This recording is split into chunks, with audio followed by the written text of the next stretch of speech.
Come in before I change my mind. The words that changed everything.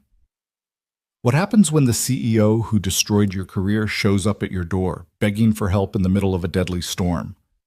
Ethan Walker had every reason to slam that door shut, but sometimes mercy costs more than pride. This is the story of one brutal night that shattered two lives and rebuilt them into something neither expected. Stay until the end and comment your city below so I can see how far this story travels. The storm hit Brookhaven, Texas like God's own fist coming down on a defiant world. Ethan Walker stood at his kitchen window, watching the sky turn that particular shade of green-black that meant serious business. The kind of storm that made old-timers check their storm cellars and young fools grab their cameras. Lightning cracked across the horizon in jagged white veins, illuminating the scrub oak and mesquite trees that bent nearly horizontal under the wind's assault. "Daddy, I'm scared," Sophie's small voice carried from the hallway, barely audible over the thunder that followed 3 seconds later. 3 seconds meant the lightning was less than a mile away. Getting closer. Ethan turned from the window and crouched down as his 7-year-old daughter padded into the kitchen, dragging her stuffed elephant by one worn ear. Her dark hair, so much like her mother's it sometimes hurt to look at her, was mussed from tossing in bed, and her brown eyes were wide with fear. "Come here, baby girl." He opened his arms and she rushed into them, small and warm and trusting in a way that never failed to humble him. "It's just a storm. You know what Mama used to say about storms?" Sophie buried her face in his shoulder but mumbled the familiar words. "They're just the sky having big feelings." "That's right, and we're safe in here. This house has weathered 100 storms just like this one." He stood, lifting her easily, though she was getting bigger every day, growing up too fast, leaving him behind inch by inch. "Let's get you back to bed." "Can I sleep in your room?" "You bet." He carried her down the narrow hallway of their small ranch house, past the photos on the wall that documented a life interrupted. Wedding pictures from 8 years ago, Sophie's baby photos, and then, after a noticeable gap, just the two of them, learning to smile again. The last photo of all three of them together hung at the end of the hall. Emma had been sick then, her scarf hiding what the chemotherapy had taken, but her smile was genuine. She'd always been good at genuine. 3 years gone, and some days it felt like 3 lifetimes. Ethan tucked Sophie into his bed, pulling the quilt up to her chin. "You want the nightlight?" "I'm not a baby." "I know, but storms are dark, and even grown-ups don't like the dark sometimes." She considered this with the seriousness children bring to such matters. "Okay, just the small one." He plugged in the turtle nightlight that projected stars across the ceiling, a gift from Emma when Sophie was 3 and afraid of everything. The stars helped. They always did. "Daddy?" "Yeah, baby." "Are you still sad about work?" Ethan paused, his hand on the doorframe. Of course she'd noticed. Kids always noticed, no matter how well you thought you were hiding things. "A little bit. Ms. Donovan was mean to you." "Ms. Donovan is under a lot of pressure. Running a company isn't easy. Grandpa says she's a cold fish who wouldn't know good work if it bit her on the—" "Sophie Walker, your grandfather needs to watch his language." But Ethan couldn't quite suppress the smile. His father-in-law had indeed said exactly that, among other more colorful observations, after Ethan had made the mistake of venting over Sunday dinner. The board meeting had been 6 hours ago, but it still burned like fresh acid in his gut. 3 months of work, 3 months of late nights and careful calculations, of modeling and remodeling the cost-benefit analysis, reduced to rubble in 15 minutes. He could still hear Claire Donovan's voice, crisp and cold as a January frost. "This proposal shows a fundamental misunderstanding of our market position. Did you even consider the Q3 projections? Or were you too busy feeling sorry for yourself to do basic research?" The other board members had shifted uncomfortably in their seats. Mark Chen, who'd been hired the same week as Ethan, had studied his notepad with sudden intensity. Sarah Martinez had at least had the decency to look sympathetic. But Claire had been relentless, picking apart every assumption, questioning every figure, her green eyes sharp as broken glass behind her designer frames. She'd been CEO for 8 months, brought in from some high-powered consulting firm in Boston to restructure and revitalize Meridian Tech Solutions, and in that time she'd made it abundantly clear that she had no patience for what she called mediocrity disguised as effort. "Mr. Walker, I expect better from my engineers, especially former senior engineers." The emphasis on former had been deliberate, a reminder of his demotion 3 months into her tenure. Budget cuts, she'd said. Restructuring. Nothing personal. Everything was personal when it was your career, your livelihood, your ability to keep a roof over your daughter's head. "Go to sleep, Sophie," Ethan said softly, pushing the memories away. "Tomorrow's a new day." "That's what you always say." "That's because it's always true." He kissed her forehead and stepped into the hallway, pulling the door mostly closed. The storm was intensifying now, rain hammering the roof like 10,000 angry fists. He should check the weather radio, make sure this wasn't tornadic. Should check that the flashlights had fresh batteries and the emergency kit was where he could grab it fast. Instead, he walked back to the kitchen and poured himself 2 fingers of bourbon, the good stuff he saved for bad days. And brother, this had been a bad day. The house groaned around him, old bones settling under the storm's weight. It wasn't much, this place. 1,200 square feet of aging ranch house on the edge of town, with a carport that needed new shingles and a fence that needed repainting. But it was paid for. Emma's life insurance had seen to that, at least. One less thing to worry about, though God knew there were plenty of other things to fill the worry space. Medical bills, even 3 years later. Sophie's growing need for new clothes, new shoes, school supplies, and extracurriculars. The car that was pushing 180,000 miles and developing an ominous knock in the engine. The demotion had cut his salary by 30%, and even though he was careful, even though he budgeted and meal planned and bought generic everything, the margins kept getting thinner. And now this. The humiliation in front of the board, the clear message that his days at Meridian were numbered. Claire Donovan was building her own team, bringing in her own people. Ethan had seen it before at other companies, the slow squeeze out of the old guard, making things uncomfortable enough that people quit before they had to be fired. He raised his glass to the empty kitchen. "Here's to new beginnings, Em, whether I want them or not." The bourbon burned going down, warm and familiar. Lightning struck close, too close, and the lights flickered. Ethan held his breath, counting. If the power went out, he'd need to get the generator running before Sophie woke up scared. But the lights held and he exhaled. The wind was screaming now, a high-pitched wail that sounded almost human, almost like... 3 sharp knocks on the front door cut through the storm's roar. Ethan froze, glass halfway to his lips. Nobody came calling in weather like this. Nobody with good sense, anyway. Probably a branch blown against the door, or debris from someone's garbage can. 3 more knocks, harder this time. Deliberate. He set down the glass and moved to the window, peering through the curtain into the darkness. The porch light was motion-activated, and it showed him a figure hunched against the rain. No, 2 figures. One tall, one small. The tall one knocked again, urgency in every movement. Ethan's hand went to the doorknob, then hesitated. This was rural Texas, and rural Texas had rules. You didn't open your door to strangers at night, storm or no storm. But as he watched, the tall figure shifted and he caught a glimpse of her face in the porch light. His breath caught. Claire Donovan. His boss, the woman who'd shredded his dignity 6 hours ago, was standing on his porch in the middle of a Category 3 equivalent storm, soaked to the bone, with what looked like a child clutched against her side. For a long moment, Ethan stood frozen, his hand on the doorknob, every bitter word from that board meeting echoing in his head. Fundamental misunderstanding. Didn't do basic research. Mediocrity disguised as effort. She knocked again, and this time he heard her voice, thin and desperate beneath the wind. "Please, anyone, my son!" The child. She had a child with her. Ethan's hand moved before his brain could catch up, throwing the deadbolt and yanking the door open. Wind and rain crashed into the entryway like a physical force, and Claire Donovan nearly fell across the threshold. "Come in before I change my mind," Ethan heard himself say, and even in that moment of crisis, the absurdity of it hit him. The exact words, the exact tone of grudging mercy. Claire stumbled inside, half carrying, half dragging a boy of maybe 8 or 9. Both were drenched, shaking violently. The boy's lips had a bluish tinge that Ethan didn't like at all. "Thank God," Claire gasped. "Thank God I couldn't." "Later." Ethan slammed the door shut against the storm and engaged the deadbolt.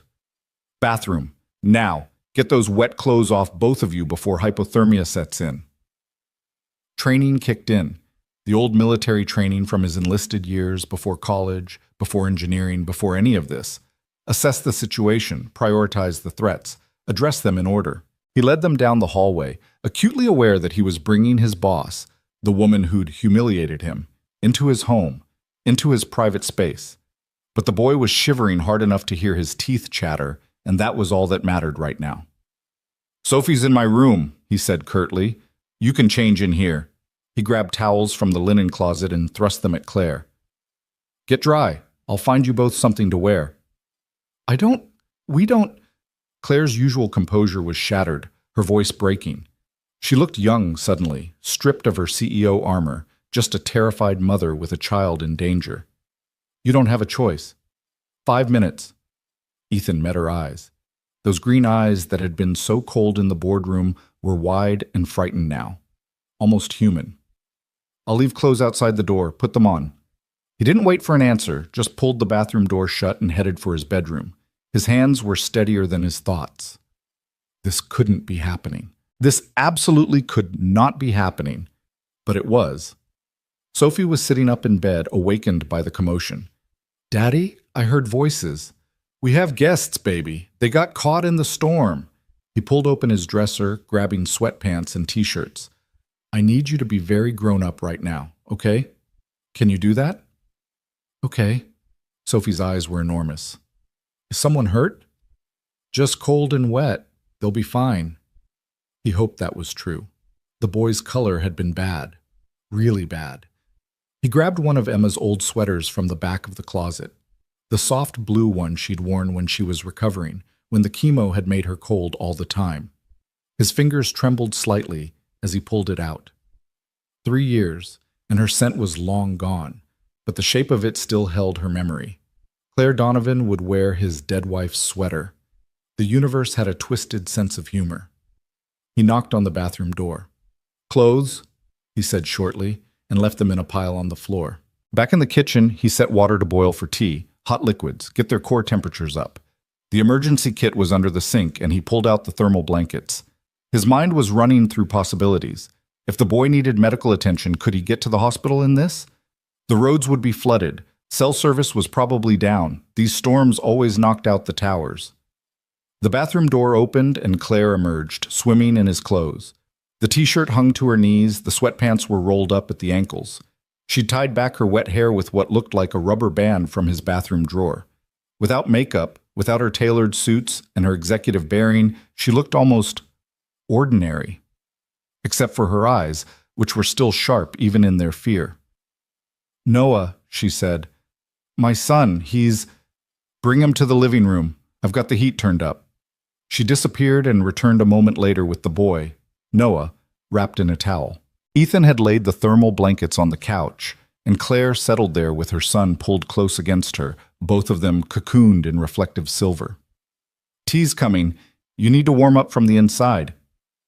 Ethan stood in the doorway, uncertain.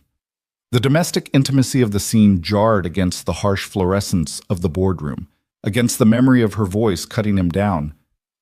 "What happened? Why were you out in this?" Claire was rubbing Noah's hands between hers, trying to restore circulation. "We were driving back from Dallas, from his father's." Her voice was tight, controlled despite the trembling. "The storm came up so fast. 1 minute there was rain, and then everything. We couldn't see.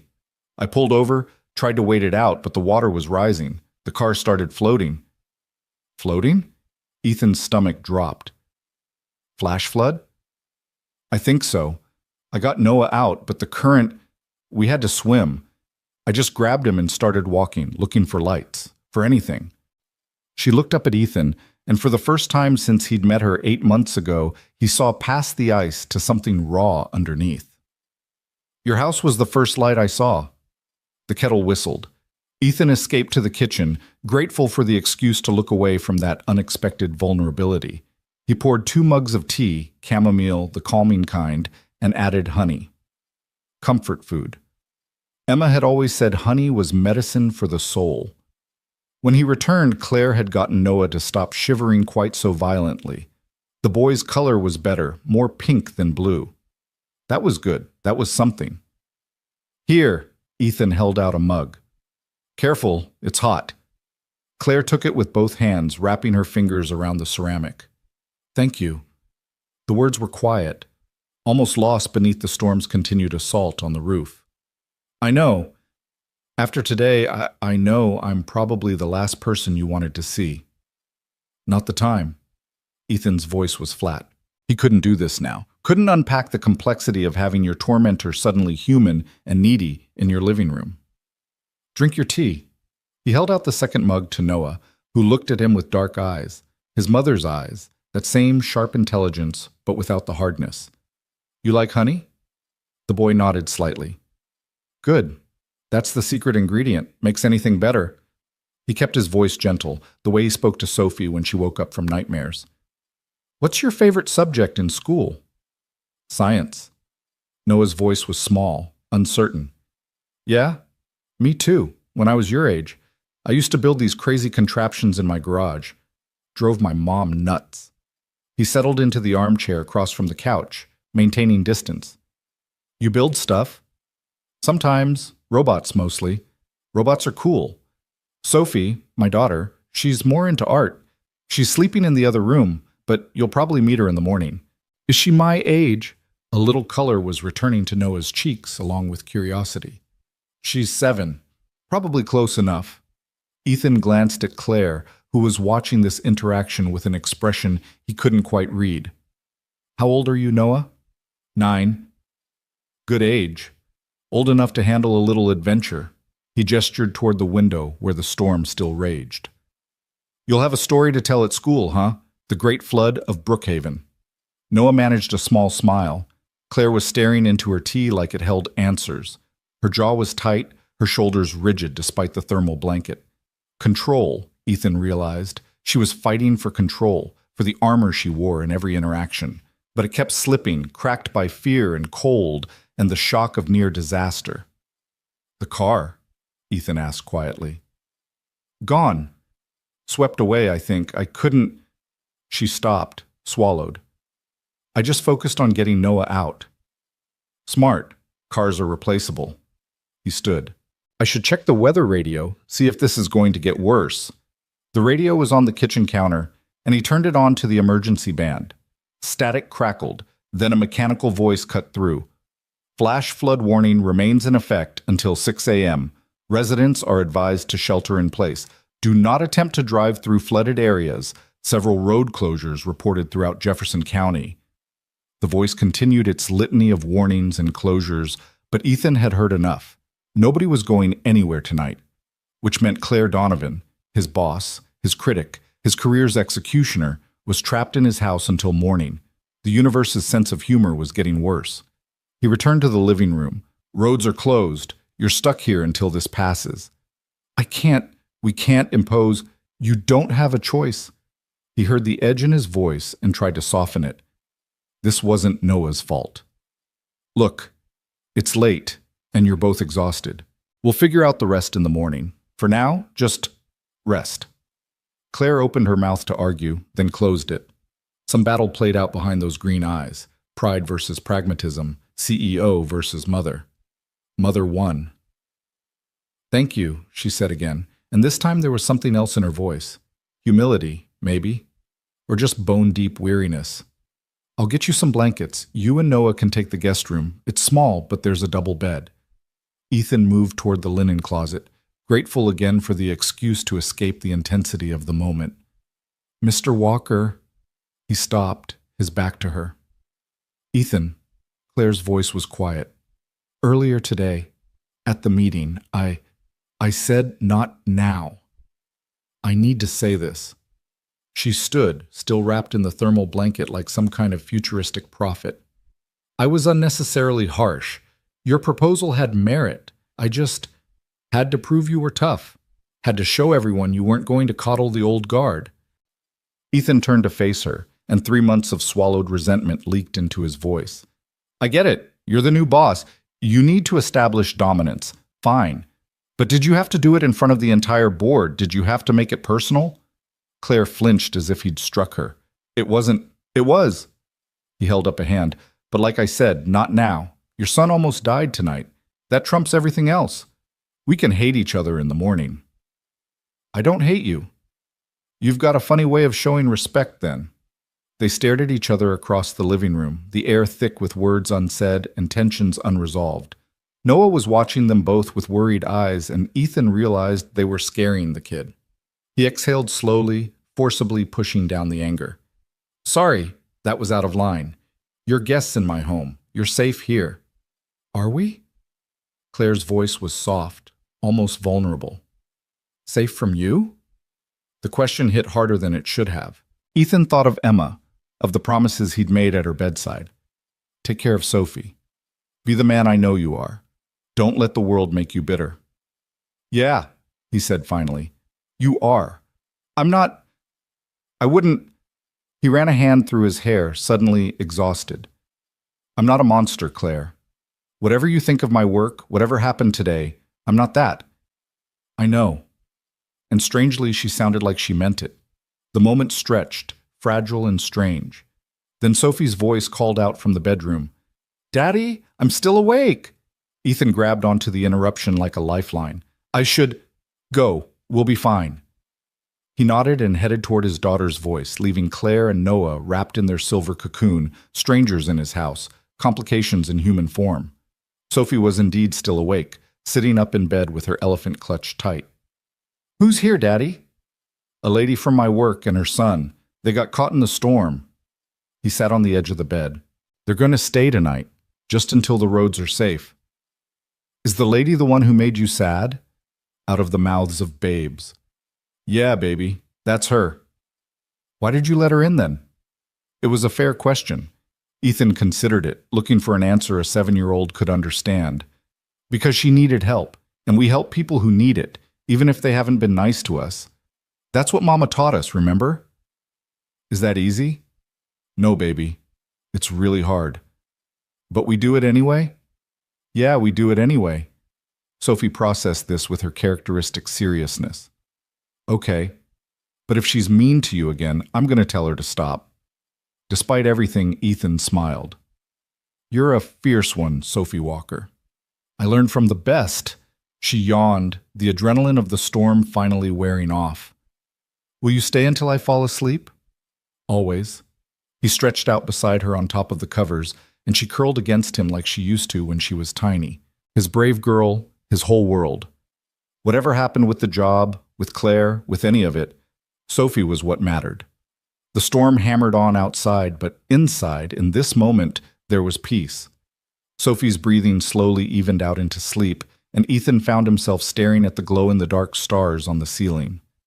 Emma had put those up when Sophie was 3, standing on a chair in her bathrobe, determined to give their daughter her own sky. So she knows there's always light, Emma had said, even when she can't see it. He missed her with a physical ache that 3 years hadn't dulled, missed her wisdom, her steadiness, her way of seeing the best in people, even when they didn't deserve it. She would have handled this situation with grace, would have known exactly what to say to Claire, how to navigate the awkwardness. But Emma was gone, and Ethan was doing the best he could.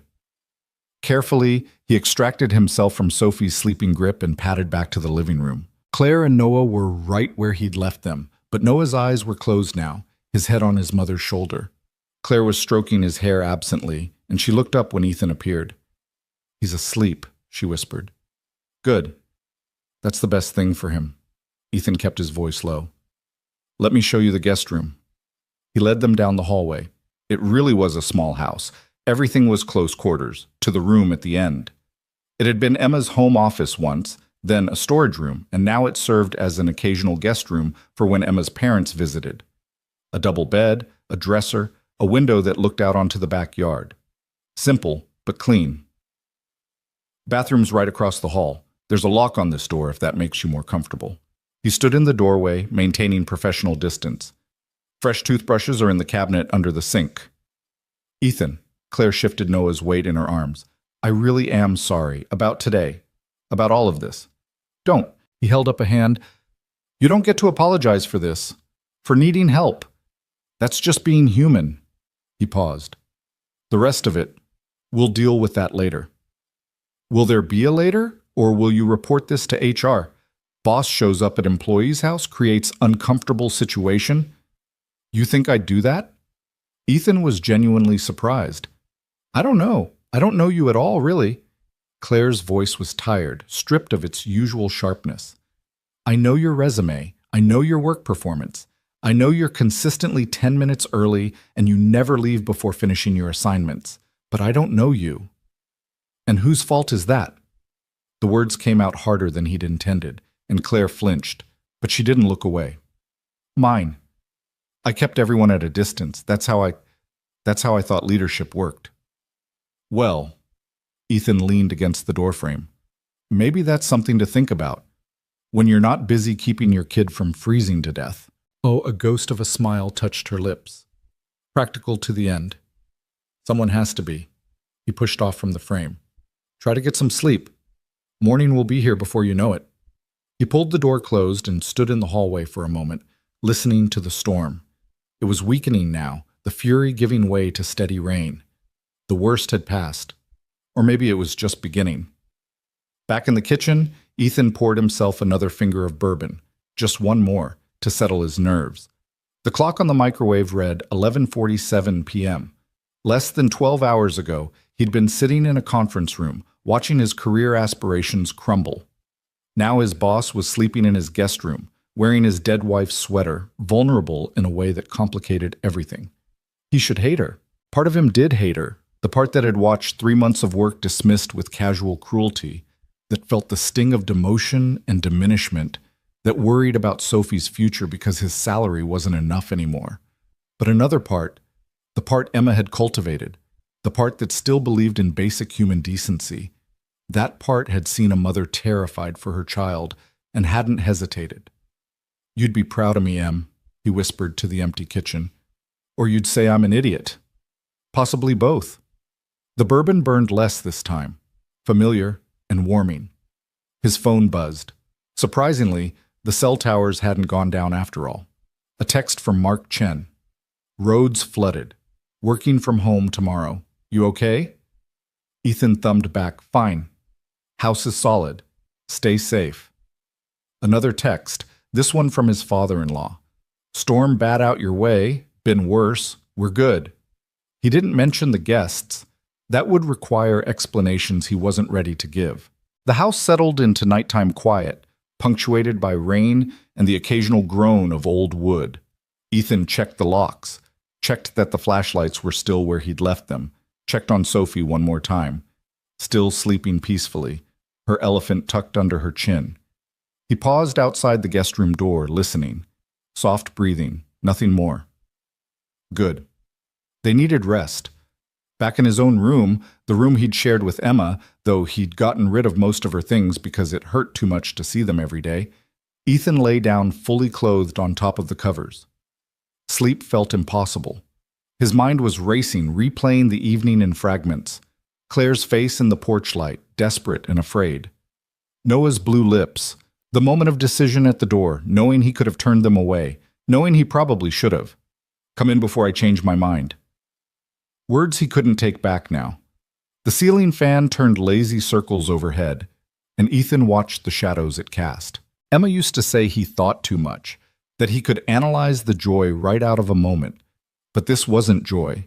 This was something else, something complicated. Outside, the storm gentled into ordinary rain. Inside, two families, broken in different ways, shared the same temporary shelter. And Ethan Walker, single father and demoted engineer, stared at the ceiling and wondered what the morning would bring. Nothing good, probably. Morning had a way of making problems clearer, complications more complex.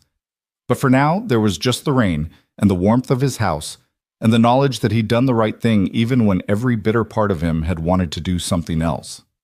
Emma would have been proud, or she'd have called him an idiot, possibly both. Ethan closed his eyes and let the sound of rain lull him towards sleep, knowing that tomorrow everything would change again. It always did. The only constant was change itself, that and Sophie's steady breathing from the room down the hall, the anchor that kept him grounded when everything else felt like it was washing away. The storm had brought Claire Donovan to his door. What the morning would bring, he couldn't begin to guess, but he'd face it the way he'd faced everything else since Emma died. One moment at a time, doing his best, trying to be the man his daughter needed him to be, even when that man had to open the door to his enemies, especially then. Morning arrived with the peculiar brightness that follows violent storms, the kind of light that seems scrubbed clean, as if the world has been washed new. Ethan woke to silence, the absence of rain so complete it felt like pressure in his ears. For a moment he lay still, disoriented, trying to remember why his clothes were twisted around him, why he'd slept on top of the covers. Then memory crashed back. Claire, Noah, the storm. He sat up quickly, running a hand through his hair. The clock read 6:23 a.m. Sophie would be awake soon. She was an early riser, always had been, and he needed to have coffee ready, needed to prepare her for the fact that they had house guests, needed to figure out what the hell happened next. The house was quiet as he padded to the kitchen in his socked feet. Through the window he could see the aftermath, branches scattered across the yard, a section of fence listing sideways, and in the distance, where the creek ran through the property line, the glint of water spread much wider than it should be. The flooding Claire had described was real enough. He wondered if her car had washed up somewhere downstream, or if it was still out there, submerged and lost. He started the coffee maker and stood watching it drip, the familiar morning ritual providing a thin veneer of normalcy. Behind him, a floorboard creaked. "I hope you don't mind." Claire's voice was quiet, uncertain in a way he'd never heard from her before. "I couldn't sleep." Ethan turned. She stood in the kitchen doorway wearing the same borrowed clothes from last night, her hair still damp and pushed back from her face. Without her executive armor, the sharp suits, the precise makeup, the aura of untouchability, she looked younger, more human, and tired in a way that went deeper than one sleepless night. "Coffee'll be ready in a minute." He pulled down a second mug. "How's Noah?" Still sleeping, he was exhausted. She moved into the kitchen slowly, like she wasn't sure she was welcome. "I can't thank you enough for—" "Don't." Ethan held up a hand. "We covered this last night. You needed help. I helped. End of story." "Is it, though?" Claire leaned against the counter, maintaining careful distance between them. "The end of the story?" "I don't know what you want me to say." The coffee maker gurgled, filling the kitchen with its rich scent. "You're my boss. You showed up at my door in a crisis. I didn't turn you away. That doesn't erase yesterday, but it doesn't mean we have to hash it all out over breakfast either." Yesterday. She said it like she was tasting the word, testing its weight. "You mean when I eviscerated your proposal in front of the board?" "Your words, not mine." "But accurate." Claire accepted the mug he held out, wrapping both hands around it. "I was thinking about it, most of the night actually. About what you said, that I was establishing dominance. Wasn't wrong, was I?" Ethan leaned back against the opposite counter, coffee halfway to his lips. "No, you weren't." She met his eyes directly, no flinching. He had to give her that much. When Claire Donovan decided to face something, she didn't hide. "I came into Meridian knowing the board was skeptical of me. Young female CEO from out of state, no direct industry experience. They were waiting for me to fail. So you made sure everyone knew you were tough." Too tough, apparently. She took a sip of coffee, grimaced slightly. He made it strong, military strong, and took another sip anyway. "Your proposal wasn't bad, Ethan. It was actually quite good. But I picked it apart because I could, because I needed to show that I wouldn't accept anything less than exceptional." "Congratulations. You showed everyone you're ruthless." "That's not—" She stopped, exhaled slowly. "You're right. That is what I showed them." The admission hung in the air between them, unexpected and raw. Ethan studied her over the rim of his mug. This wasn't the woman who'd sat at the head of the conference table yesterday, all sharp edges and cutting remarks. This was someone else, someone caught between who she needed to be and who she actually was. "Why are you telling me this?" he asked finally. "Because I almost died last night." Claire's voice was steady but quiet. "Because my son almost died.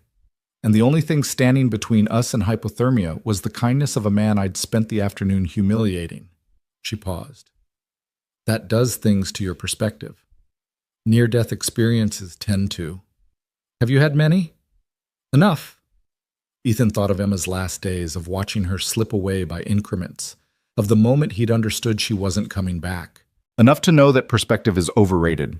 Tomorrow you'll be back in your corner office, and I'll be back at my desk, and none of this will matter.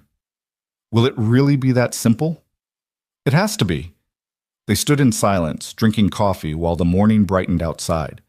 Ethan could hear Sophie stirring in his bedroom, the rustle of covers and the soft thump of her elephant hitting the floor. Any minute now she'd appear, full of questions he didn't know how to answer. I should make breakfast. He moved toward the refrigerator, grateful for the excuse to turn away from Claire's too perceptive gaze. Sophie will be hungry, and I imagine Noah will be too when he wakes up. Let me help. You don't have to. I want to. Claire set down her mug with a decisive click. Please. I need to do something with my hands, or I'm going to start thinking too much. Ethan considered arguing, then decided it wasn't worth the effort.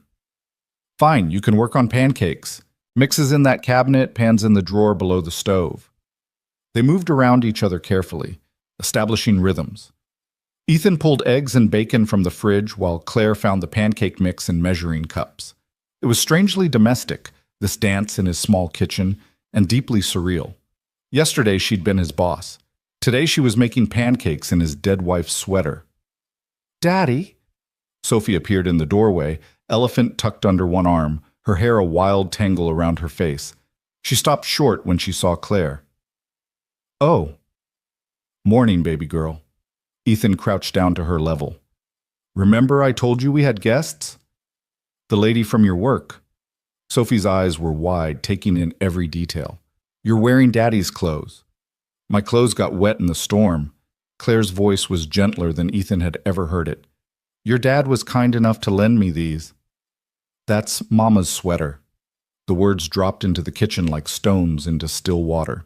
Ethan saw Claire's face go pale, saw her hand still on the mixing bowl. It is, Ethan said quietly. And it's okay. Mama would have wanted to help too. Sophie processed this with the seriousness she brought to all important matters. Okay, but you have to be nice to my dad today. He was sad yesterday.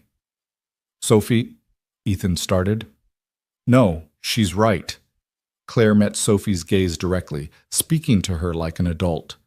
I wasn't nice to your dad yesterday. I'm sorry about that. You should tell him, not me. I did, but I'll tell him again. Claire turned to Ethan, and there was something vulnerable in her expression, something that made his chest tight. I'm sorry. For yesterday.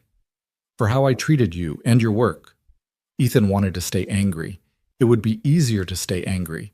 But Sophie was watching, and Emma's voice echoed in his memory. We help people who need it, even if they haven't been nice to us. Apology accepted, he said finally. Now let's eat before everything gets cold. Sophie climbed onto her chair at the small kitchen table. Is your boy going to eat with us? His name's Noah, and yes, when he wakes up. Claire had returned to mixing pancake batter with slightly trembling hands. He's 9, a little older than you. Does he like Legos? He loves Legos. Good. I have a big castle we can build. Sophie swung her legs, already planning. Does he have a mom? The question was innocent, but Ethan saw Claire's shoulders stiffen. He has me, she said carefully. His dad lives in Dallas. That's where we were coming from last night. Oh. Sophie considered this. I don't have a mom anymore. She died when I was 4. I'm sorry. Claire's voice was thick. That must be very hard. Sometimes. But Daddy takes good care of me. Sophie looked at Ethan with absolute trust, and he felt his throat tighten. He's the best daddy in the whole world. I can see that, Claire said softly, and when Ethan glanced at her, he saw unshed tears bright in her eyes. They ate breakfast in the small dining nook off the kitchen, pancakes and bacon and eggs, ordinary food that tasted extraordinary after the night's drama. Noah emerged halfway through, shy and still pale, but warming up when Sophie immediately pulled him into conversation about Legos and her school and her favorite TV shows. Claire watched her son with an expression Ethan recognized, the fierce protectiveness of a parent who's seen how fragile life really is. "These are really good," Noah said around a mouthful of pancake. "Did you make them, Mr. Walker?" "Your mom did, actually." Noah looked at Claire with surprise. "You cooked?" "I'm capable of basic tasks, Noah." But Claire's tone was light, almost playful. "You never cook at home." "That's because we're always running between your activities and my work." She reached over and smoothed his hair back, a gesture so tender it made Ethan look away. "But I know how." "Can we stay here?" Noah asked suddenly. "I like it here. It's quiet." "We can't impose on Mr. Walker's hospitality any more than we already have." Claire's CEO voice was creeping back, that professional distance. "Once the roads are clear, we'll need to figure out our situation." "But I want to stay." Noah looked at Sophie. "We were going to build the castle." "Noah." "It's fine," Ethan heard himself say. "Let them play for a while. You and I can figure out the logistics." Claire opened her mouth to argue, then closed it. Ethan could see the calculation behind her eyes, weighing imposition against Noah's happiness, professional boundaries against human need. Mother won out over CEO again. "All right, for a little while." Sophie and Noah disappeared into the living room, their voices rising in excited discussion about turrets and moats. Ethan and Claire cleared the breakfast dishes in silence, falling back into that strange domestic rhythm. "I should call about my car," Claire said finally, drying the last plate, "and contact my insurance, and figure out how to get back to town. Roads are probably still a mess. You saw the flooding." Ethan gestured toward the window. "Give it a few hours. Let the water recede. I have meetings this afternoon. Conference calls." "It's Saturday." Claire blinked. "Is it? You lost track?" "I always lose track." She set down the dish towel with more force than necessary. "That's part of the problem, isn't it? I'm so focused on work that I forget there's a world outside of quarterly reports and board meetings. Not my place to judge how you spend your time." "Isn't it, though?" She turned to face him, leaning back against the counter in a mirror of his own posture. "Last night you said I had a funny way of showing respect. You were right. I'm not good at this. At balancing. This? Life. Work. Being a person instead of a position." She crossed her arms, a defensive gesture that made her look younger. "I was promoted because I'm good at the job, Ethan. I can see inefficiencies others miss. I can cut through red tape and make hard decisions. But I'm terrible at the human part.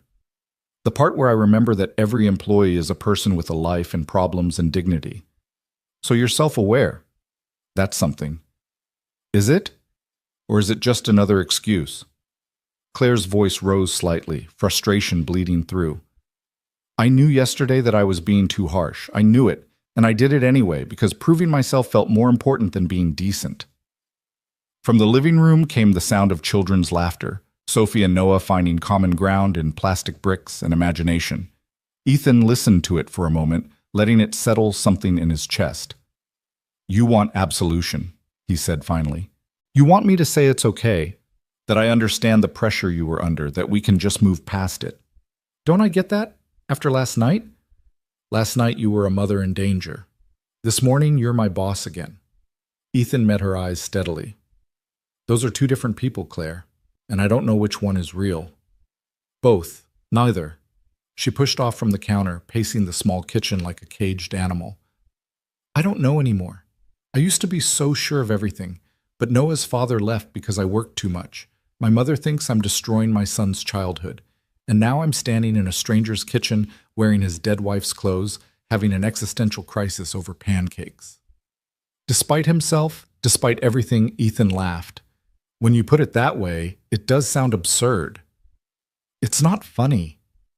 "It's a little funny." Claire stared at him for a moment, then her lips twitched. "Maybe a little." The tension broke like morning fog burning off, leaving something easier in its wake. Not forgiveness, that would take longer, but a tentative understanding. They were both just people trying to navigate impossible situations, making mistakes, doing damage, trying to repair it. I really am sorry, Claire said quietly. For yesterday. For all the days before that when I didn't see you as anything but a line item on an organizational chart. I know. And he did know.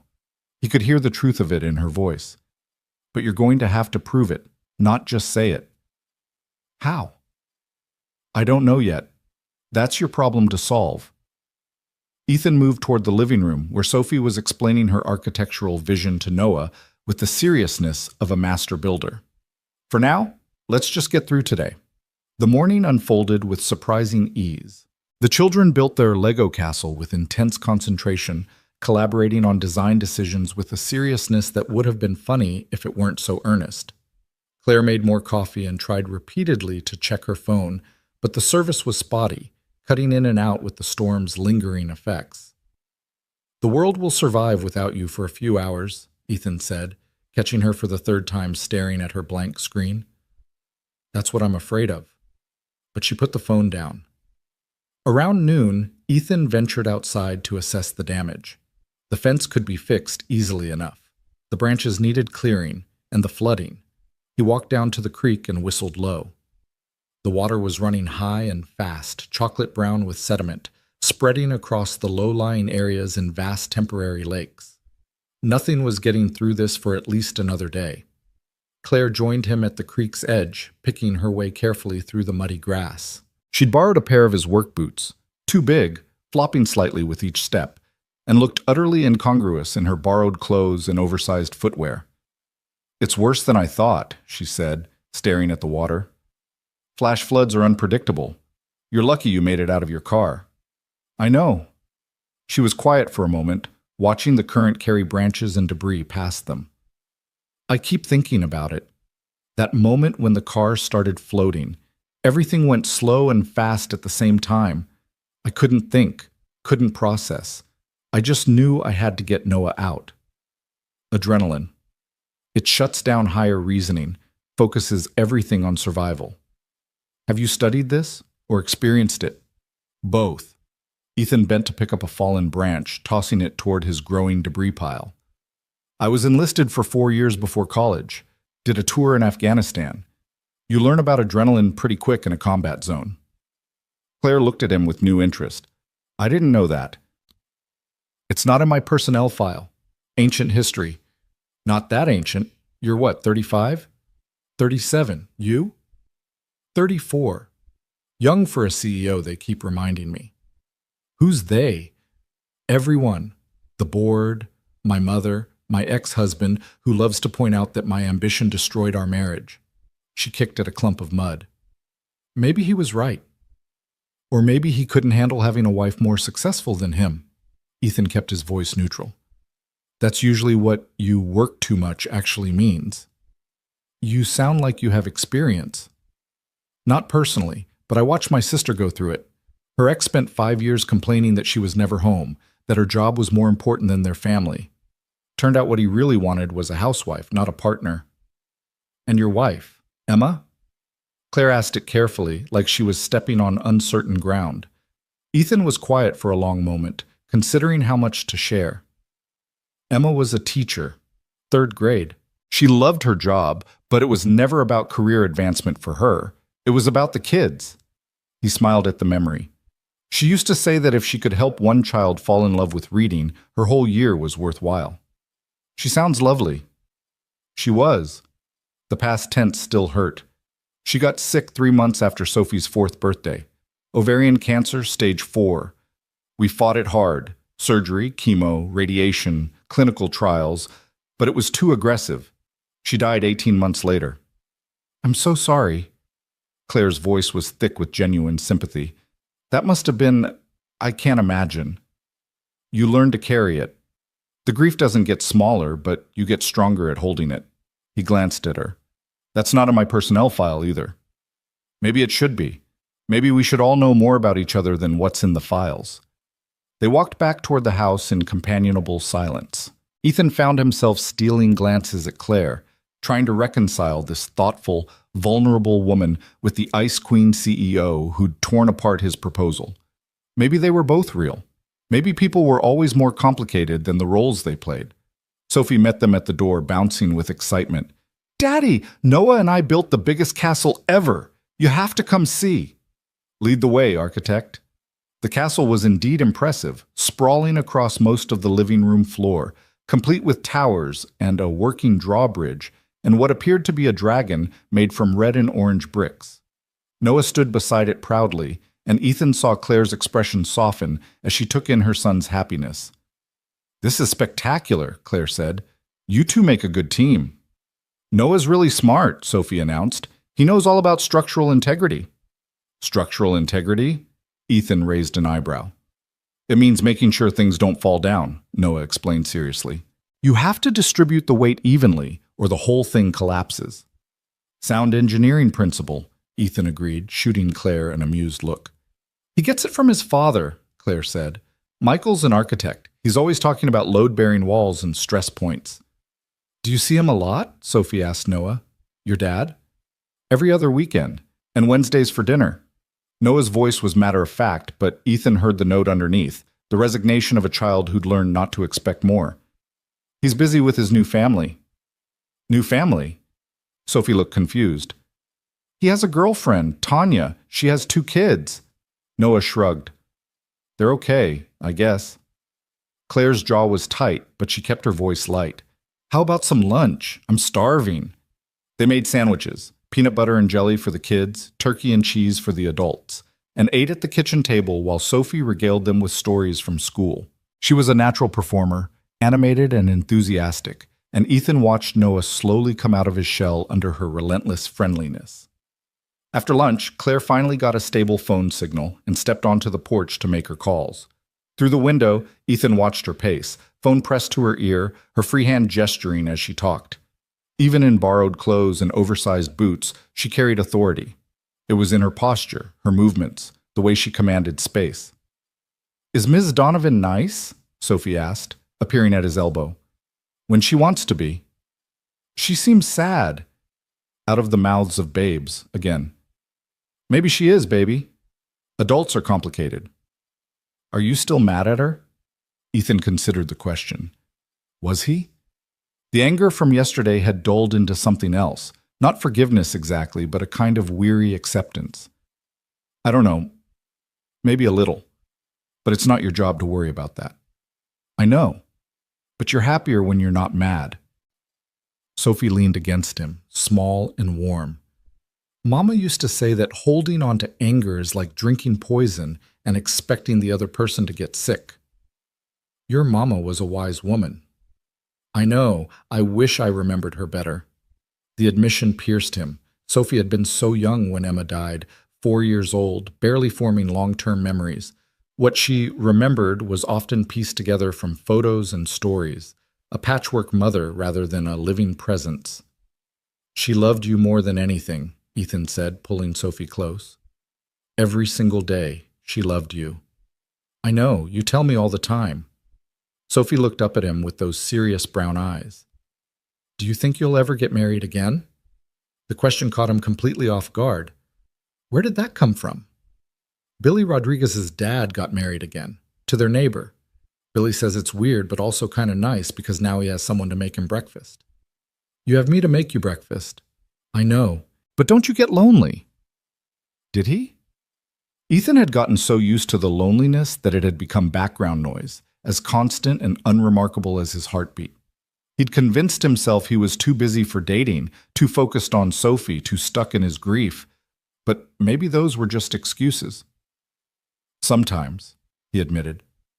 But I've got you, and that's enough. Okay. Sophie seemed satisfied with this answer. She glanced toward the window where Claire was still on the phone.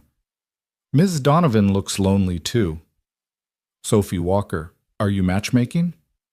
I don't know what that means. Yes, you do, you clever thing. But he was smiling despite himself. Claire came back inside, her phone clutched in one hand, her expression tight. The insurance company can't process anything until Monday, and there's no way to get a rental car out here with the roads like they are. She looked at Ethan helplessly. I hate to ask, but you need to stay another night. I'll pay you, room and board. Whatever's fair. Stop! Ethan held up a hand. You're not paying me. You're guests who got caught in a disaster. That's it. But we're imposing a... You are, he agreed.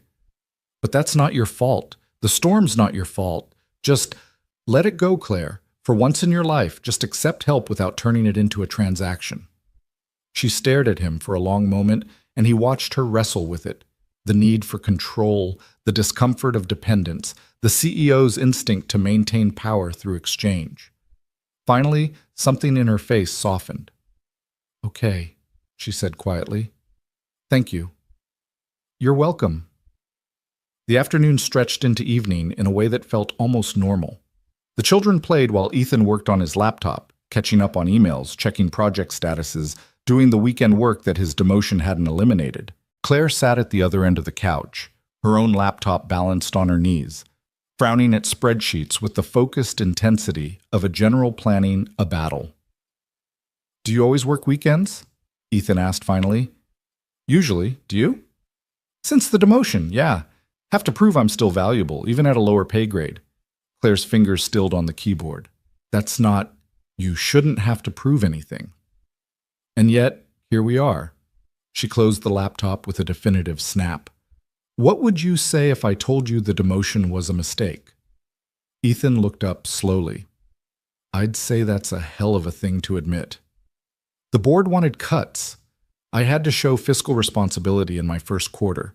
Your salary was one of the highest in engineering, and you'd been there long enough that cutting you sent a message without gutting current projects. So I was sacrificed for optics. Yes. She met his eyes directly. And I went along with it because I was new and scared and trying to prove I could make tough decisions. Well, congratulations, you proved it. Don't. Her voice was sharp. Don't make this easier for me by being sarcastic. Let me sit with how badly I screwed up. Ethan studied her for a long moment. The evening light coming through the window caught her profile, highlighting the tension in her jaw, the shadows under her eyes. She looked exhausted, worn down by more than one sleepless night. Why are you telling me this? He asked finally. Because you deserve to know. And because... She stopped, choosing her words carefully. Because yesterday, when I tore apart your proposal, I wasn't thinking about you as a person. I was thinking about you as a problem, an obstacle I had to overcome to maintain authority. That's not who I want to be. So who do you want to be? I don't know yet. She laughed, a short, bitter sound. I thought I knew. I thought being CEO meant being strong and decisive and unwavering, but maybe it just means being cruel. Or maybe, Ethan said slowly, it means being human enough to admit mistakes. Claire looked at him with something like hope in her eyes. You think it's that simple? Nothing's simple, but it's a start. The moment hung between them, fragile and significant. Then Noah called from the other room. Mom, can we watch a movie? What movie? Claire called back. Sophie says she has all the Marvel ones. Of course she does. Ethan stood, grateful for the interruption. Movie marathon it is. I'll make popcorn. They settled in for an evening of superheroes and explosions, the four of them crowded onto the couch with bowls of popcorn balanced on laps. Sophie and Noah provided running commentary, debating the relative merits of different Avengers with the passion of true fans. Claire laughed at their intensity, and Ethan found himself watching her instead of the screen, noting how her guard came down around her son, how young she looked when she smiled. When the children finally crashed around 9 p.m., sprawled in a pile of blankets on the living room floor, Sophie's elephant wedged between them, Claire and Ethan cleaned up in comfortable silence. They're good kids, Claire said, rinsing popcorn bowls. They are. You're raising Noah well. Am I? She set down the bowl with a clatter. Half the time I feel like I'm failing him, missing his games, forgetting conferences, being too tired to really listen when he wants to talk. But you're here. You're trying. That counts for more than you think. Ethan dried the bowl and put it away. Emma used to say that perfect parenting was a myth invented to make parents feel guilty. All you can do is love them and show up and hope it's enough. Was it? Enough? For Sophie? Yeah, she knows she's loved. That's the foundation everything else is built on. Claire leaned against the counter, that position that had become familiar over the course of the day. Can I ask you something? Depends on the question. How do you do it? Balance everything, work and parenting, and just living? Ethan almost laughed. You think I have it figured out? You seem to. Your house is clean. Sophie's happy and well adjusted. You managed to hold it all together. Clean is relative. Sophie's happy because I make it a priority, even when I'm drowning, and holding it together? He shook his head. Most days I'm barely treading water, but you keep swimming because the alternative is sinking, and that's not an option when someone depends on you. And you don't resent it, the responsibility? Sometimes. On the hard days, yeah. But resentment doesn't change anything. He met her eyes. You asked what I'd say if you told me the demotion was a mistake. Here's what I'll say. I appreciate the honesty. But honesty doesn't pay Sophie's medical bills or fix our car or keep the lights on. So unless you're offering to fix it, the admission doesn't change much. Claire flinched. That's fair and harsh. Truth usually is. They stood in the quiet kitchen, the weight of everything unsaid pressing down between them. Finally, Claire spoke, her voice barely above a whisper. What if I did want to fix it? Then you'd have to figure out how to do that without making it look like favoritism, without compromising either of our positions. Ethan crossed his arms. And you'd have to be sure you're doing it for the right reasons, not just because you feel guilty. What are the right reasons? Because I'm good at my job. Because I earned that position. Because the demotion was political bullshit that hurt the company as much as it hurt me. He held her gaze steadily. Not because you stayed in my house for a weekend. I can do that, Claire said. I can fix this. We'll see. He didn't believe her. Not entirely. But there was something in her expression, a determination that went beyond guilt or gratitude, that made him think maybe, just maybe, she meant it. They checked on the children one more time, both still deeply asleep, Noah's arm thrown over Sophie's elephant, and then stood awkwardly in the hallway, the day's easy rhythm suddenly uncertain. I should let you get some sleep, Claire said. Thank you again for everything, for your hospitality and your honesty. Get some rest. Tomorrow we'll figure out the car situation. She nodded and moved toward the guest room, then paused with her hand on the doorknob. Ethan? Yeah? For what it's worth, I am going to fix this. The demotion, the way I've treated you, all of it. Her voice was firm, resolved. Not because I owe you, but because it's the right thing to do. Okay, Ethan said simply, because what else was there to say? She disappeared into the guest room, and Ethan stood alone in the hallway of his small house, listening to the settling silence. Outside, the night was clear and cool, the storm's violence transformed into stillness.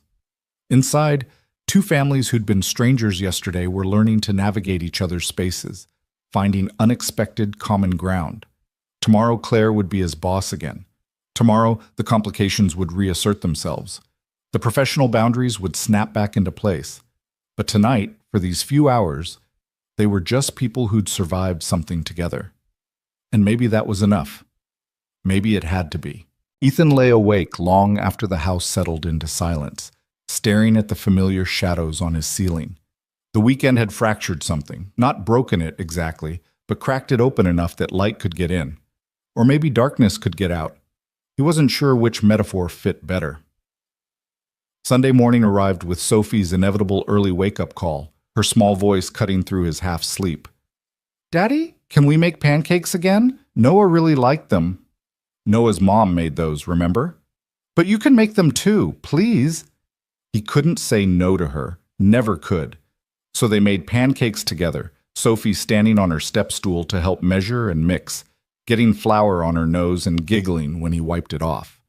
By the time Claire and Noah emerged, both looking more rested, more solid than yesterday, the kitchen smelled like maple syrup and morning.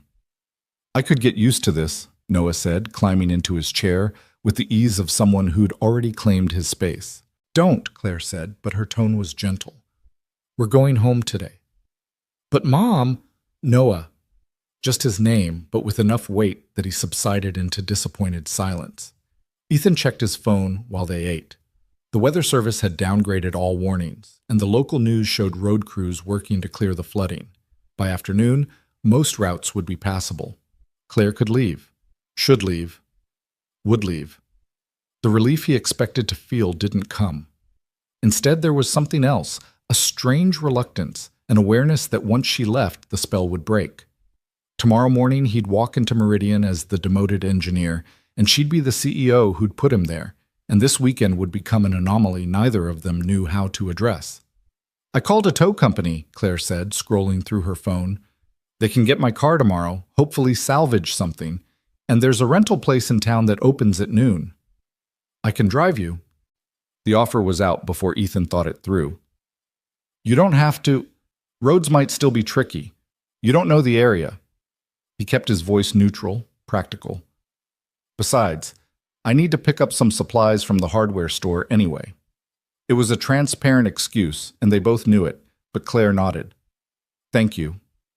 They loaded into Ethan's aging Ford pickup around 11, Sophie and Noah in the back seat already planning their next Lego project, Claire in the passenger seat looking incongruous in her borrowed clothes. She'd washed them the night before, but they were still wrinkled, still clearly not hers. It should have looked ridiculous. Instead, it looked oddly right, like she belonged in this ordinary life with its ordinary complications. The drive into town revealed the storm's full fury. Trees down across yards, power lines sagging, debris scattered like confetti after some apocalyptic celebration. The creek that had nearly killed Claire and Noah was visible in stretches, swollen and brown, still dangerously high. She stared at it as they passed, her face pale. "That's where," she started. "Probably. You got lucky." "I know." Her voice was barely a whisper. Downtown Brookhaven was a study in small-town resilience, shopkeepers sweeping water out of doorways, neighbors helping neighbors clear fallen branches. The diner packed with people swapping storm stories over coffee. Ethan parked in front of the rental car office and turned to face Claire. "You sure about this? Heading back today?" "I have to. Tomorrow's Monday. We both have work." "Right. Work." He said it like a foreign word, something he'd temporarily forgotten existed. The rental process took longer than expected, paperwork and insurance verification and damage waivers. Sophie and Noah wandered the small office, studying the laminated maps on the walls and arguing good-naturedly about which route was fastest to Dallas. Ethan stood by the window, watching Claire negotiate with the clerk, seeing her CEO persona reassemble itself piece by piece. The borrowed clothes couldn't hide it. The way she stood, the way she spoke, the assumption of authority that came as naturally as breathing. When she finally emerged with keys in hand, she looked exhausted. "They only had an SUV, twice what I need, but it's that or wait until tomorrow." "Take it, get home safe." They walked to where the massive vehicle sat in the lot, and Claire stared at it like it was a puzzle she couldn't quite solve. "I hate these things, can barely see over the hood. Want me to follow you? Make sure you get on the highway okay?" "Ethan, you've done enough." "I know, I'm offering to do more." She met his eyes, and something unspoken passed between them. Acknowledgement of the strangeness of this, the impossibility of categorizing what had happened over the past 48 hours. "Okay," she said finally. "Thank you." They caravanned out of town, Ethan's truck trailing the rental SUV. At the highway entrance, Claire pulled over and got out, Noah following. Sophie tumbled out of Ethan's truck and immediately grabbed Noah in a fierce hug. "You have to come back and visit," Sophie demanded. "I will, and you can come see me in the city." Noah looked up at his mother. "Right, Mom?" "We'll figure something out," Claire said, but her voice was tight. She turned to Ethan, and for a moment neither of them seemed to know what to say. The weekend hung between them like a bridge neither was sure would hold weight. "So," Ethan said finally, "see you tomorrow?" "Yes, tomorrow." Claire hesitated, then held out her hand, a formal gesture that felt absurdly corporate after everything. But when Ethan shook it, her grip was warm and lingering. "Thank you. For everything. For your kindness when you had every reason to turn us away. You needed help. That's reason enough." "Is it really that simple for you?" "Has to be. Otherwise, the world gets too complicated to navigate." Claire smiled, a real smile, not the professional mask she wore at work. "Maybe I need to learn that simplicity." "Maybe you do." She squeezed his hand once more, then let go and climbed into the SUV. Noah waved frantically from the passenger seat as they pulled away, and Sophie waved back until the vehicle disappeared around a curve. "I like Noah," Sophie announced, climbing back into the truck. "And Miss Donovan isn't so scary when she's being regular." "Regular?" "You know, like a normal person instead of a work person." Out of the mouths of babes. Again. They drove home in comfortable silence, Sophie humming to herself while Ethan tried to sort through the tangle of feelings the weekend had left him with. Gratitude that Claire and Noah were safe. Confusion about what happened next. A strange, unexpected warmth at the memory of her sitting at his kitchen table, vulnerable and uncertain and achingly human. Monday morning arrived with the weight of inevitability. Ethan dropped Sophie at school and drove to Meridian Tech Solutions with his stomach in knots. The building looked the same, modern glass and steel, the kind of architecture meant to signal innovation and progress. But walking through the doors felt different, charged with new complexity. Mark Chen caught him at the coffee station. "Dude, crazy storm, right? My basement flooded. How'd you make out?" "Fine. Lost some shingles, nothing major." "Lucky. Hey, did you hear? Donovan's back. Thought maybe she'd work remote today, but nope. In her office at 7 a.m. like always." Ethan's coffee suddenly tasted bitter. "Great. You okay, man? You look weird." "Just tired. Long weekend." He escaped to his desk, his smaller desk in the corner, rather than by the window where he used to sit. The demotion had come with a literal downgrade in real estate. Ethan booted up his computer and tried to focus on the project queue, but his attention kept drifting to the executive floor visible through the glass-walled conference rooms above. At 10 o'clock, his phone pinged with a calendar invitation. Project review meeting, conference room B, 2 p.m., required attendees E. Walker, S. Martinez, M. Chen, C. Donovan. His heart kicked into a faster rhythm. This would be the first time seeing Claire in a professional context since the weekend. The first test of whether anything had actually changed, or if Saturday's promises had evaporated in the light of Monday's reality. The morning crawled by. Ethan threw himself into work, trying to ignore the curious glances from colleagues who'd heard about Friday's board meeting humiliation. Office gossip moved fast, and by now everyone knew that Donovan had eviscerated his proposal. They were probably expecting round 2. At 1:55 p.m., Ethan gathered his laptop and notes and headed for conference room B. Sarah Martinez was already there, looking sympathetic. Mark arrived a minute later, nervous energy radiating off him. They made small talk about the storm damage while waiting, the minutes stretching like taffy. At exactly 2:00 p.m., Claire walked in. She was fully armored now, tailored navy suit, hair pulled back in a severe bun, minimal makeup that somehow made her look both younger and more intimidating. The CEO was back in full force, and Ethan felt the weekend recede into unreality. Had he really made her pancakes? Had she really worn Emma's sweater? "Thank you for coming on short notice," Claire said, settling at the head of the table and opening her laptop with crisp efficiency. "I wanted to discuss the Q4 initiative proposals before the board meeting next week." Professional, distant, no acknowledgement that anything had changed. Ethan felt something in his chest tighten with disappointment he had no right to feel. Sarah presented first, a proposal for streamlining the customer service protocols. Claire listened intently, asked sharp questions, but her feedback was constructive rather than destructive. When Mark went next with his infrastructure upgrade plan, she actually smiled at one of his jokes, a brief crack in the professional facade. Then it was Ethan's turn. He pulled up his slides, acutely aware of Claire's eyes on him. The proposal was solid. He'd spent the weekend refining it, unable to completely shut off his work brain even in the midst of crisis. It addressed her Friday criticisms directly, incorporating the Q3 projections she'd mentioned, adding market analysis he'd initially skipped. He presented clearly, methodically, waiting for the axe to fall. When he finished, silence filled the room. Sarah was watching Claire carefully. Mark was studying his notepad with intense focus. Claire leaned back in her chair, her expression unreadable. "That's significantly improved from Friday's version. I took your feedback seriously."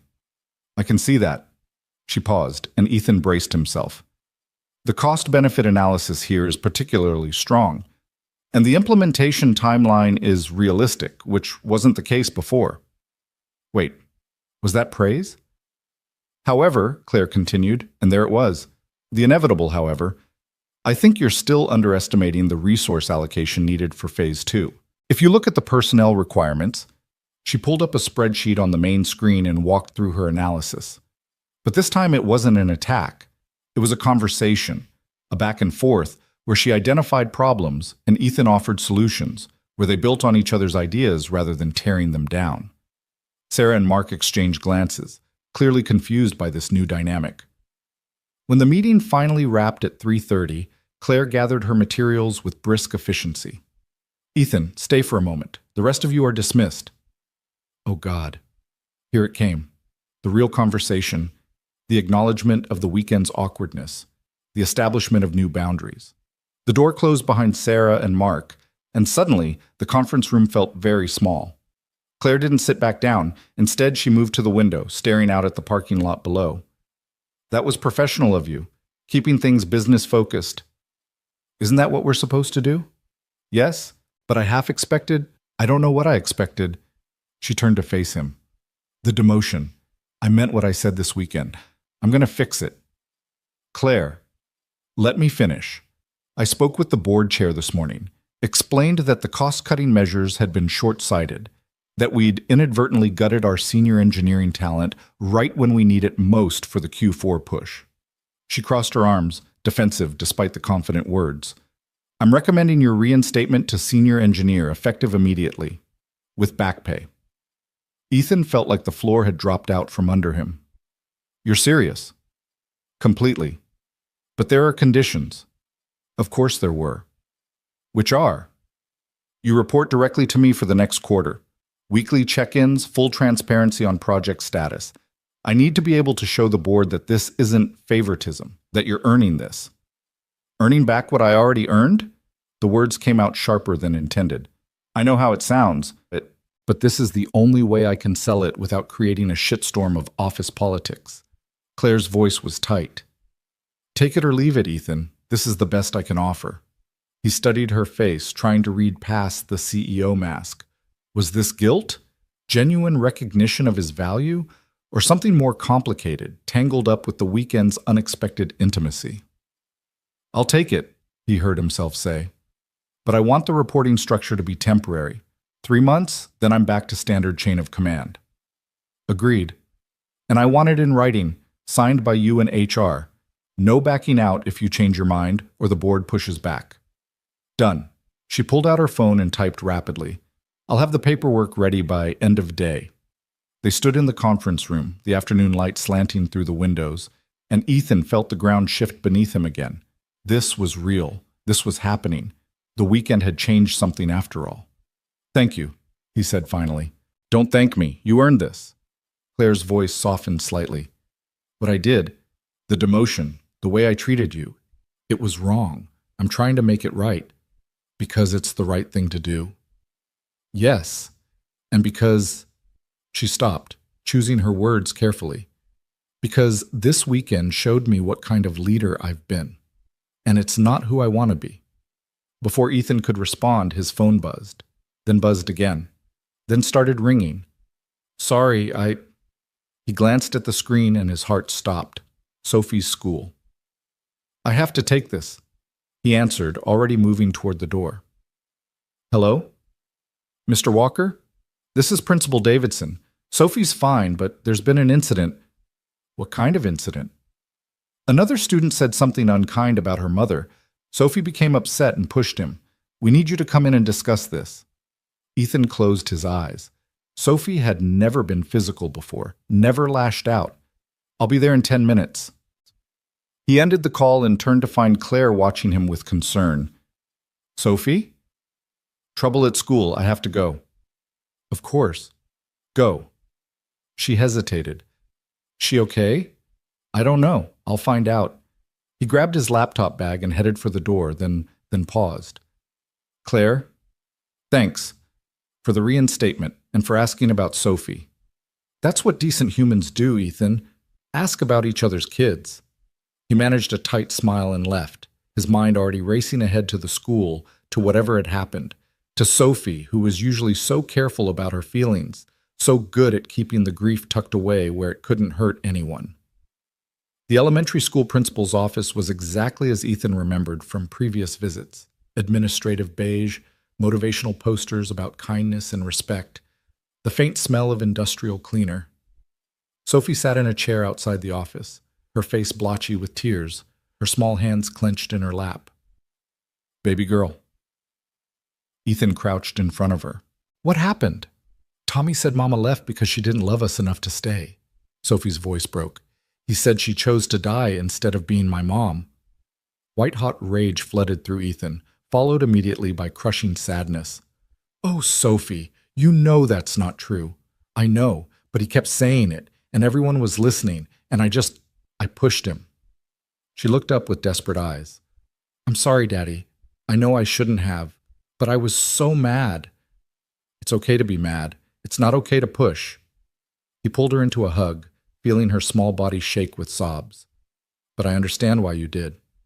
Principal Davidson emerged from her office, a kind woman in her 50s who'd been principal when Ethan had attended this same school decades ago. "Mr. Walker, let's talk." They sat in her office while Sophie waited outside, and Davidson explained the situation with careful neutrality. Tommy had been taunting Sophie about her mother during recess. Sophie had told him to stop. He'd continued. She'd pushed him, not hard, but enough that he'd fallen and scraped his knee. "I understand Sophie was provoked," Davidson said, "and Tommy will face consequences for his unkind words. But we have a zero-tolerance policy for physical contact." "What kind of consequences are we talking about?" Ethan kept his voice level. "For Sophie, 1 day in school suspension. For Tommy, the same, plus a written apology." She leaned forward. "Mr. Walker, I know Sophie has been through tremendous loss, and she's generally a model student, but we can't allow this behavior, regardless of the circumstances." "I understand." And he did, even if it felt unfair that his daughter was being punished for finally breaking under the weight of grief she carried with more grace than most adults. "I'll talk to her, make sure she understands." "I know you will. You're a good father." Davidson's expression softened. "How is she doing? Really?" "Most days, okay, but it hits her sometimes, out of nowhere. A song on the radio that her mom used to sing. Seeing other kids with their mothers at school events." Ethan rubbed his face. "I try to fill both roles, but I can't be her mom. And kids can be cruel about differences." "They can. We're working on building a more compassionate culture here, but it's slow going." She stood. "Take Sophie home for the rest of the day. Let her settle. The suspension starts tomorrow." Ethan collected Sophie and drove home in heavy silence. She stared out the window, her elephant clutched tight, not speaking until they pulled into the driveway. "Am I in big trouble?" she asked in a small voice. "You're in some trouble, but mostly I'm worried about you." He turned to face her. "Talk to me, baby. What's going on?" "I miss Mama." Simple words, but they held universes of pain. "And I hate that other kids have their mamas and I don't. And I hate that Tommy said she chose to leave. She didn't choose, right? She couldn't help being sick?" "She couldn't help it at all." Ethan's voice was rough. "Your mama fought so hard to stay with us. Every single day she fought. The cancer was just stronger." "I don't remember her fight. I just remember her being tired." "You were little, but I remember. I remember how brave she was, how much she wanted to see you grow up." He reached over and took Sophie's hand. "And she's still here, in a way, in you. You have her smile and her kindness and her fierce heart. Is that why I pushed Tommy? Because of Mama's fierce heart?" Despite everything, Ethan almost smiled. "Maybe, but we have to find better ways to use that fierceness. Pushing people isn't the answer." "I know. I'm sorry. I know you are.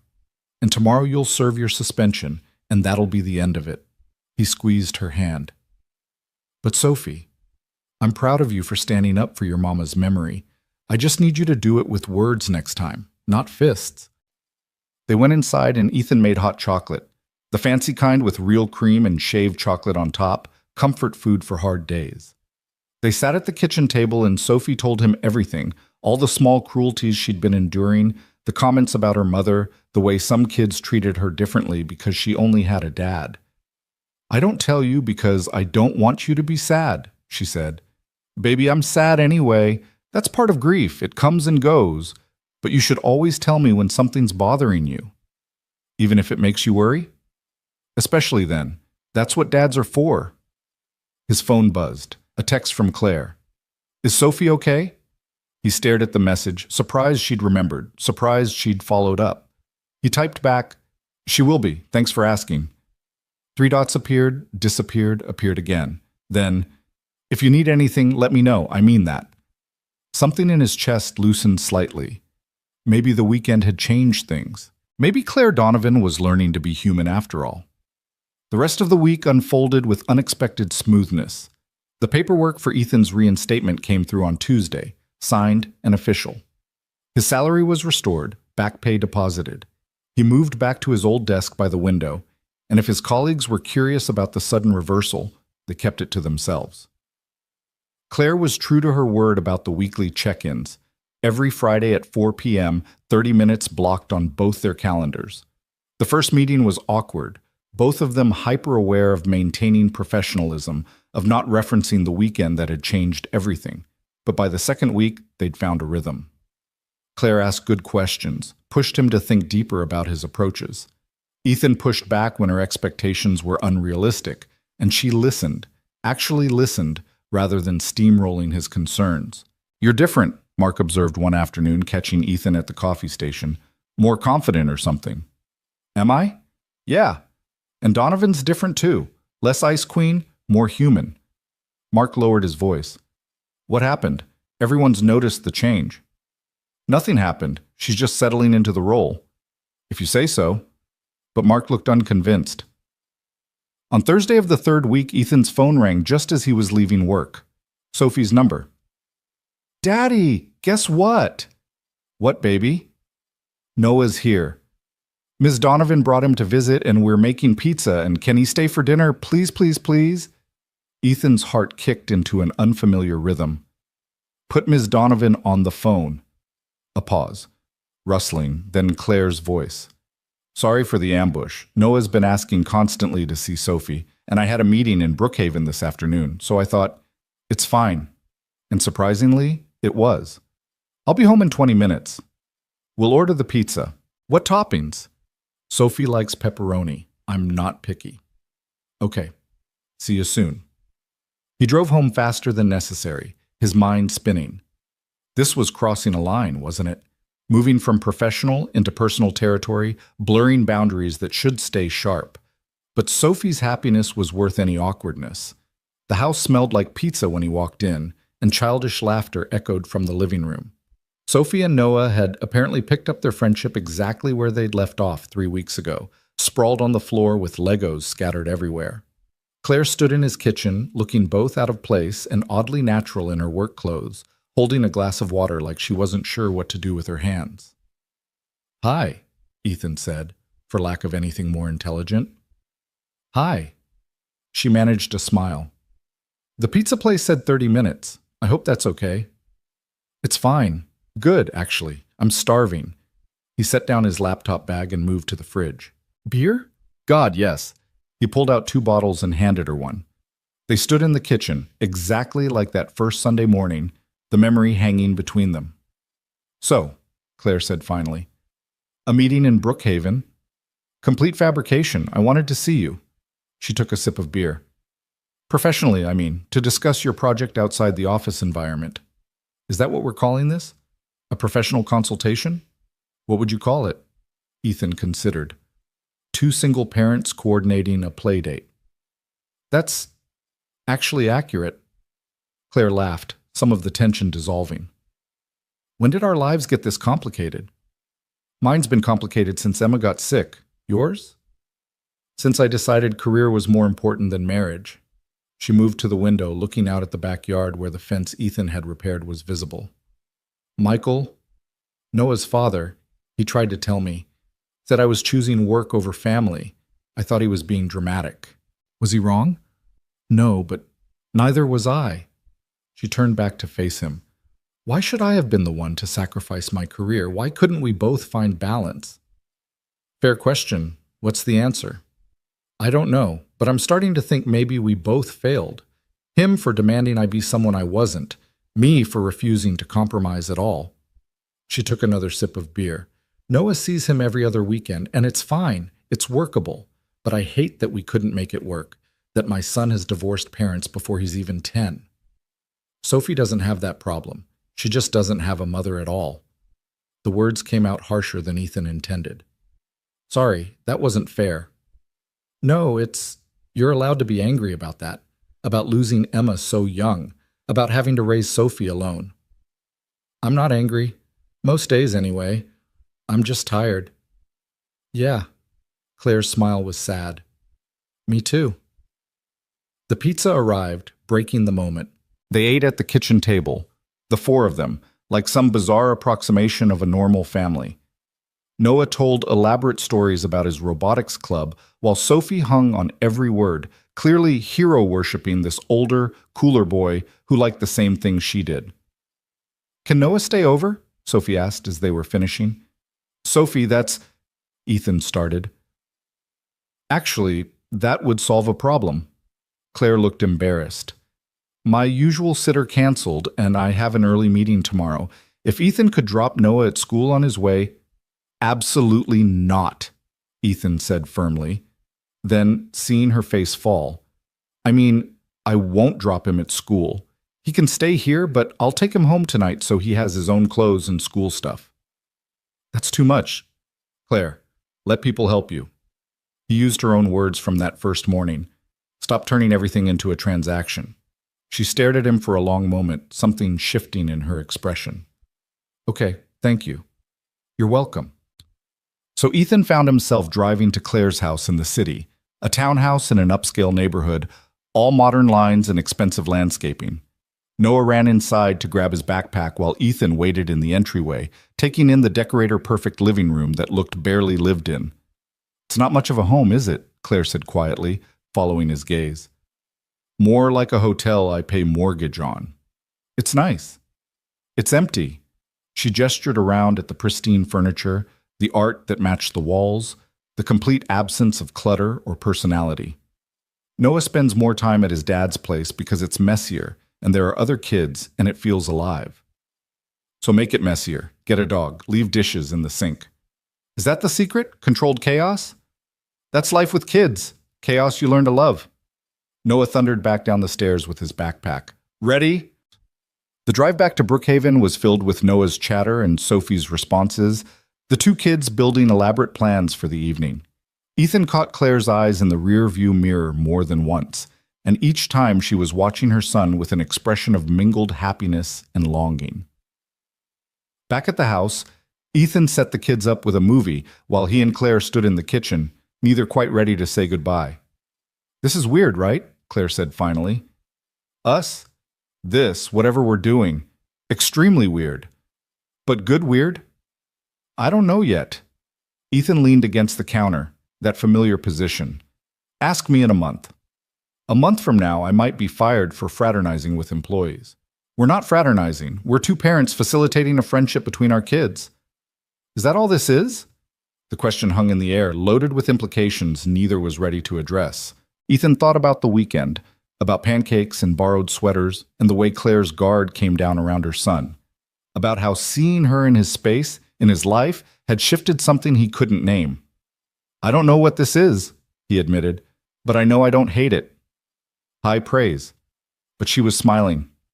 Come on, I'll walk you out. At her car, the same rental SUV, which she'd apparently ended up keeping, Claire hesitated with her hand on the door. Ethan?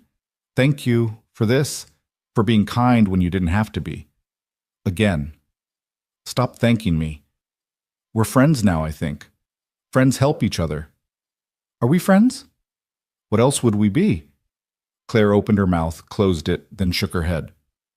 I don't know, but you're right. We're something, and I'm glad we are.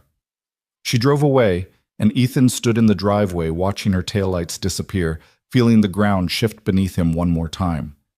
This thing between them, whatever it was, had teeth now. It had shape, and he had no idea if that was wonderful or terrifying. Probably both. Inside, the kids were halfway through their movie, already getting drowsy. Ethan settled into his armchair and let the familiar sounds of his house wash over him. This was good. This worked. Two kids who'd found friendship, two adults who'd found something more complicated than professional courtesy, but not yet definable as anything else. His phone buzzed. Claire. Home safe. Thanks again for taking Noah. He typed back. Anytime. And meant it, which was perhaps the scariest part of all. The pattern established itself over the following weeks with the inevitability of water finding its level. Noah would visit on weekends when his father had other plans, which happened with increasing frequency. Claire would stay for dinner, then linger over coffee while the children played, the conversation stretching longer each time. Sometimes Ethan would drive Noah back to the city and end up staying to help with homework or fix a leaky faucet Claire didn't have time to deal with. They were building something, friendship maybe, or the scaffolding of something more, but neither was ready to name it. At work, Ethan's reinstatement had settled into normalcy. The quarterly review came and went with Claire praising his project management in front of the entire board. Sarah Martinez cornered him afterward in the break room, eyebrows raised significantly. So you and Donovan are suddenly best friends? We're colleagues who respect each other's work. Right, and I'm the Queen of England. Sarah poured herself coffee with exaggerated casualness. Come on, Ethan, everyone's noticed. The way she looks at you in meetings. The way you two finish each other's sentences during presentations. That's called good working rapport. That's called chemistry. She studied him over the rim of her mug. Just be careful, okay? Office relationships are tricky even when there isn't a power imbalance. There's no relationship to be careful about. If you say so. But Sarah's expression said she didn't believe him for a second. The truth was, Ethan didn't know what to believe himself. He found himself looking forward to Friday afternoon check-ins with an eagerness that had nothing to do with project updates. Found himself volunteering to work late on nights when Claire was also in the office. The two of them, the last ones in the building, sharing takeout Chinese food and debating engineering philosophy until the janitorial staff started vacuuming around them. You're playing with fire, his father-in-law said bluntly one Sunday when Ethan dropped Sophie off for her weekly visit. Robert had never been one for subtle warnings. Your boss, Ethan? Really? We're friends. Friends who happen to have chemistry that's visible from space. Robert fixed him with the look that had intimidated Ethan when he'd first started dating Emma. I'm not saying don't pursue it. I'm saying be smart about it. For Sophie's sake as much as your own. Nothing's happening. Yet. But it's going to, and you need to be prepared for the fallout. Robert's expression softened. Emma's been gone 3 years, son. It's okay to move on. It's okay to be happy again. Just don't be stupid about it. Ethan thought about that conversation all week, turning it over in his mind like a puzzle piece that didn't quite fit. Was he being stupid? Was this thing with Claire destined for disaster? Probably. Almost certainly. But he couldn't seem to make himself care enough to stop. On Thursday evening, his phone rang. Claire's number, but Noah's voice came through, high and panicked. Mr. Walker, it's Noah. I can't... Mom's not answering, and I'm supposed to be at Dad's, but he's not here, and Mom's in meetings, and I don't know what to do. Slow down, buddy. Where are you? At Dad's building. The doorman says Dad's not home and won't be home until late, and I'm supposed to stay here, but I can't get in, and... Okay, listen to me. Stay with the doorman. Don't go anywhere. I'm coming to get you. But Mom said I shouldn't bother you. You're not bothering me. Stay put. 20 minutes. Ethan grabbed his keys and called Claire as he ran to his truck, straight to voicemail. He tried 3 more times during the drive into the city, each time hitting that same pleasant recorded voice asking him to leave a message. He found Noah in the lobby of an expensive high-rise in downtown Dallas, sitting on a leather chair that made him look even smaller than usual. The doorman, a professionally neutral man in his 40s, looked relieved when Ethan arrived. You're the father? Friend of the family. I've got it from here. Ethan crouched in front of Noah. You okay? Dad forgot. He has a work thing. Noah's voice was small, trying so hard to be brave. He said he'd reschedule, but I think he forgot to tell Mom. Not your fault, not your job to keep track of adult scheduling. Ethan ruffled Noah's hair. Come on, let's get you some dinner. They ended up at a diner near Ethan's house, the kind of place with red vinyl booths and laminated menus and waitresses who called everyone honey. Noah slowly relaxed over burgers and fries, the crisis receding into just another disappointment in what Ethan suspected was a long line of them. "Does your dad forget a lot?" Ethan asked carefully. "Sometimes. He's busy with Tanya and her kids." Noah dragged a fry through ketchup. "It's okay. I understand." "It's not okay. You're his son. You should be a priority." "Mom says that too, but then she misses stuff because of work, so I don't know." Noah looked up with eyes too old for his face. "Is it bad that sometimes I like it better when they forget? Because then I get to hang out with you and Sophie?" Ethan's chest tightened. "It's not bad, buddy, but you should be able to count on your parents." "Can I count on you?" The question was so simple, so devastating in its directness. Ethan thought about all the ways he could answer, all the careful caveats he should include. Instead, he just said, "Yeah, you can count on me." Noah's smile was bright enough to hurt. They were back at the house, Noah and Sophie deep into a Lego project, when Claire finally called. It was nearly 9 p.m., and her voice was ragged with exhaustion and fear. "Ethan, I just saw Noah's messages, and Michael's not answering, and I can't find... He's here. He's safe." A sob of relief. "Oh, thank God. I'm so sorry. I was in back-to-back meetings, and my phone was off, and..." "Claire, breathe. He's fine. We had burgers, and now he's building spaceships with Sophie. I'm the worst mother in the world." "You're not. You're a mother who got caught in a bad situation. It happens." He moved to the porch for privacy. Michael stood him up, left him waiting in the lobby. "He what?" Rage replaced fear in her voice. "That son of a... I'm going to kill him." "Get in line, but first come get your kid, or let him stay the night if you're too tired to drive."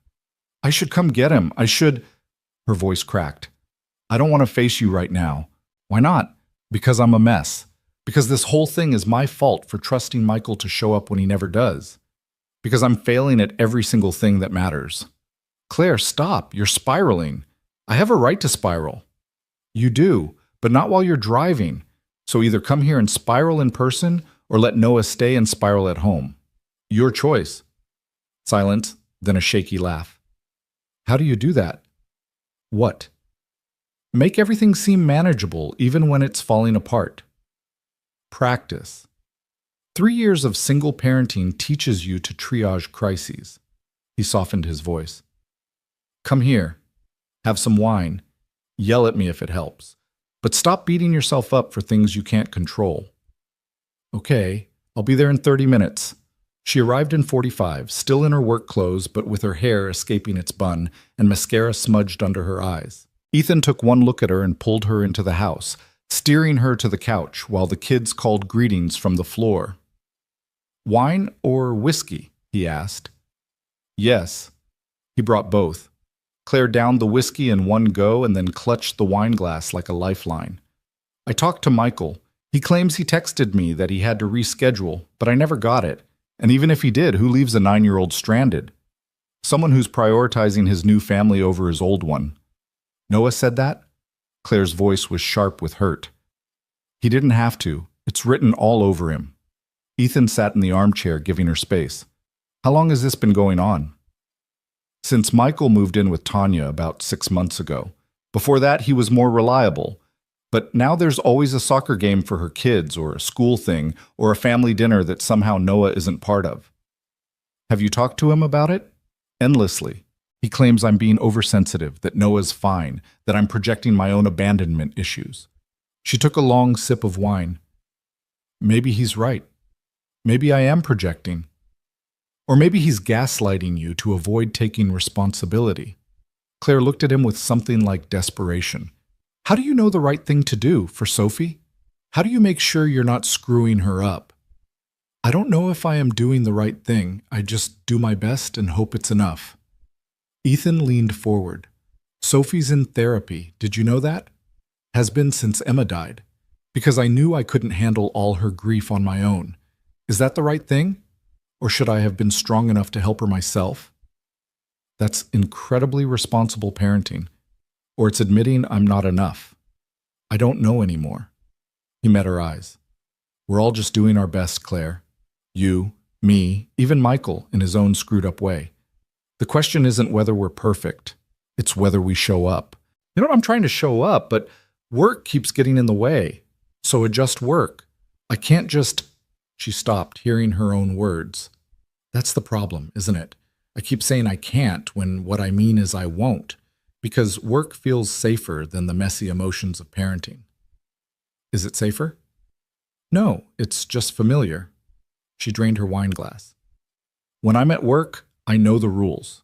I know how to succeed, but with Noah, I'm constantly terrified I'm doing it wrong. Welcome to parenthood. The terror never stops. Ethan smiled slightly. But you're doing better than you think. Noah's a good kid. Smart, kind, resilient. You did that. We did that. Michael and I, when we were still functioning. She set down her glass. Do you ever wish you could go back? To before everything got complicated? Before Emma got sick? Every single day. The admission hurt, but it was true. But I can't, so I go forward. Is that what this is? Us? Going forward? The question landed between them like a stone in still water, ripples spreading outward. Ethan thought about denying it, deflecting, keeping things safely ambiguous. Instead, he told the truth. I don't know what this is, but I know I'm glad you're here. Claire's eyes held his, green and uncertain and desperately hopeful. Me too. The moment stretched, fragile and charged. Then Sophie's voice cut through it. Dad, come see what we built! The spell broke.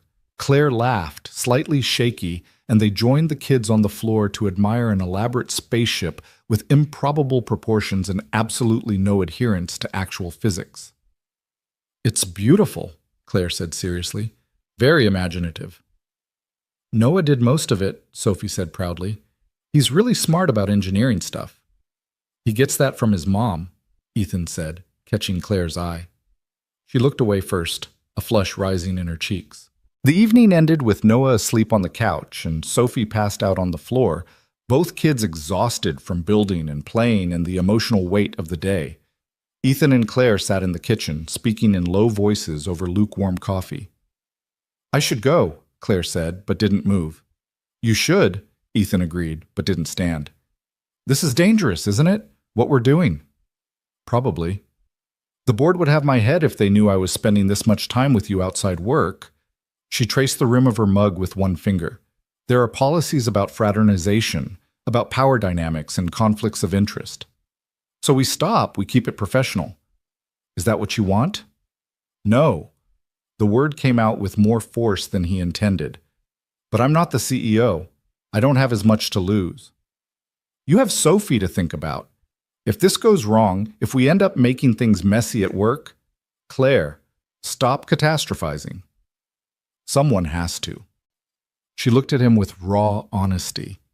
I'm falling for you, Ethan, and I don't know if that's real, or if it's just gratitude and loneliness and the fact that you're the first person in years who's seen me as something other than a title. His heart was hammering so hard he was sure she could hear it. What if it's both? Gratitude and loneliness and something real? Then we're in trouble. Yeah, we probably are. They sat in the kitchen, the house quiet around them, and let the truth of it settle. This thing between them had weight now, substance, and they could either acknowledge it or pretend it didn't exist. Before either could decide, footsteps sounded in the hallway. Noah appeared, rubbing his eyes. Mom, can we go home? Of course, baby. Claire stood, the moment shattered. Let's get you to bed. Ethan helped carry Noah to Claire's car, the boy barely conscious, mumbling sleepy protests. When Noah was buckled in, Claire turned to Ethan on the dark driveway. Thank you. For today. For everything. Stop thanking me. I know, but I mean it. You didn't have to eat. Yes, I did. He cut her off gently. Because you matter. And Noah matters. And I care about you both. Ethan, don't. Not tonight. We're both tired and emotional, and anything we say right now we'll overthink tomorrow. He stepped back, creating space. Go home. Get some sleep. We'll figure the rest out later. She nodded and climbed into the car. But before pulling away, she rolled down the window. I care about you too. You and Sophie. Just so you know. Then she was gone, taillights disappearing down the street, and Ethan stood in his driveway feeling like he'd just stepped off a cliff and wasn't sure yet if he could fly. The fallout came on Monday, swift and brutal. Parker Hale, the VP of Operations and Claire's main rival for the CEO position, called an emergency board meeting. Ethan didn't know about it until Sarah Martinez pulled him into an empty conference room, her face tight with worry. "Did you sleep with her?" Sarah asked without preamble. "What? No." "Then what the hell's going on? Because Parker's telling the board that you and Claire are having an affair, and she reinstated you as a quid pro quo for sexual favors." The room tilted. "That's insane." "Is it? Because you two have been spending an awful lot of time together. People have noticed, and Parker's building a case that your promotion was favoritism, not merit-based." "It was merit-based. My work speaks for itself." "Your work is excellent, but perception matters, Ethan. And right now, the perception is that the CEO is playing favorites with an employee she's sleeping with." "We're not sleeping together." "But you want to be." Sarah's voice was gentle. "I can see it. Hell, everyone can see it. The way you look at each other, the inside jokes. The fact that you know her coffee order and she knows Sophie's favorite color." Ethan sat down heavily. "We're friends. That's all." "Friends don't look at each other the way you two do." Sarah pulled up a chair. "Look, I'm not judging. If anyone deserves happiness, it's you. But this could destroy both your careers if you're not careful." "What do I do?" "Stay away from her, at least until this blows over. And pray to God the board doesn't ask you to testify." They asked him to testify. The hearing was scheduled for Friday afternoon, 3 days away. Ethan barely slept, running through possible questions and answers, trying to figure out how to tell the truth without destroying Claire in the process. She called Wednesday night, her voice hollow.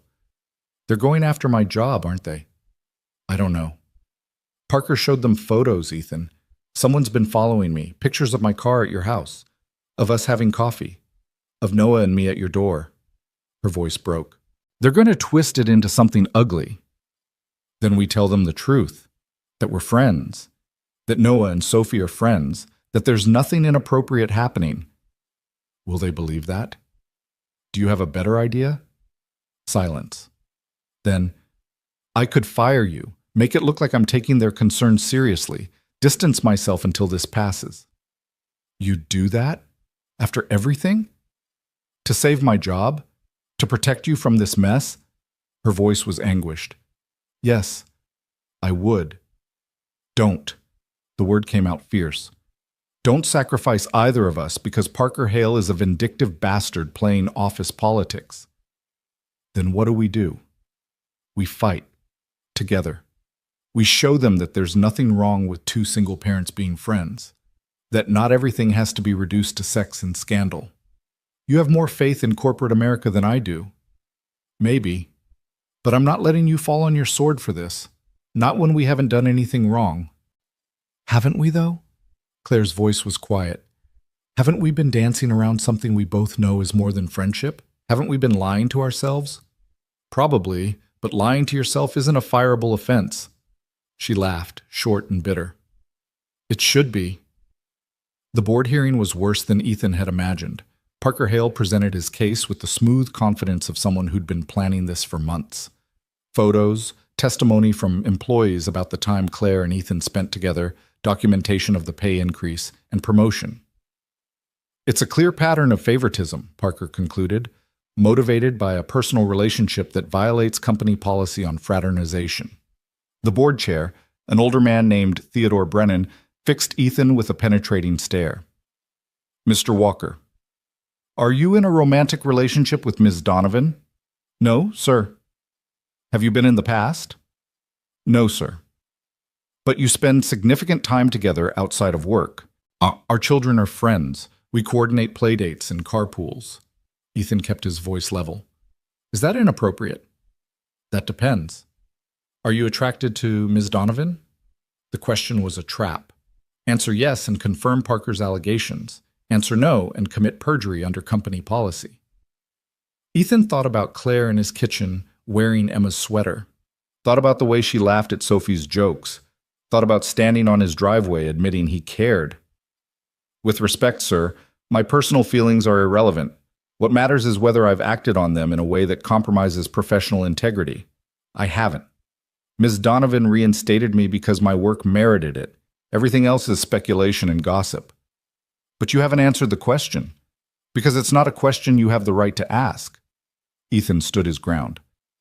You want to investigate whether Claire showed me favoritism? Fine. Audit my projects. Review my performance metrics. Talk to my colleagues. But don't ask me to testify about feelings that have no bearing on professional conduct. Theodore's eyebrows rose. That's quite a speech, Mr. Walker. It's the truth, sir. Even if your feelings for Ms. Donovan are genuine, even if they cloud your judgment about the legitimacy of your promotion. My feelings don't cloud my judgment. They motivate me to work harder, to prove that her faith in me wasn't misplaced. He met Theodore's eyes directly. Sir, I'm a single father raising a daughter on my own.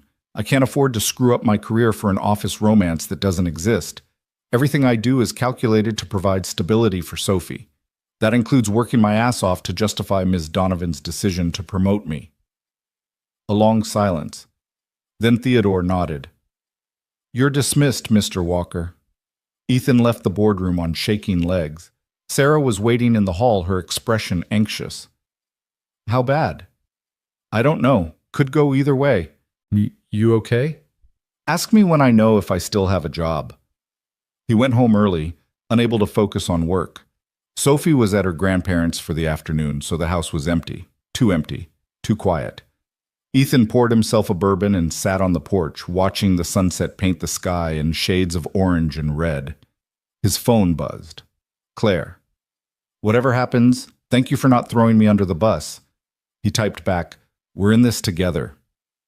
3 dots appeared, disappeared, appeared again. Then, I'm scared. Me too.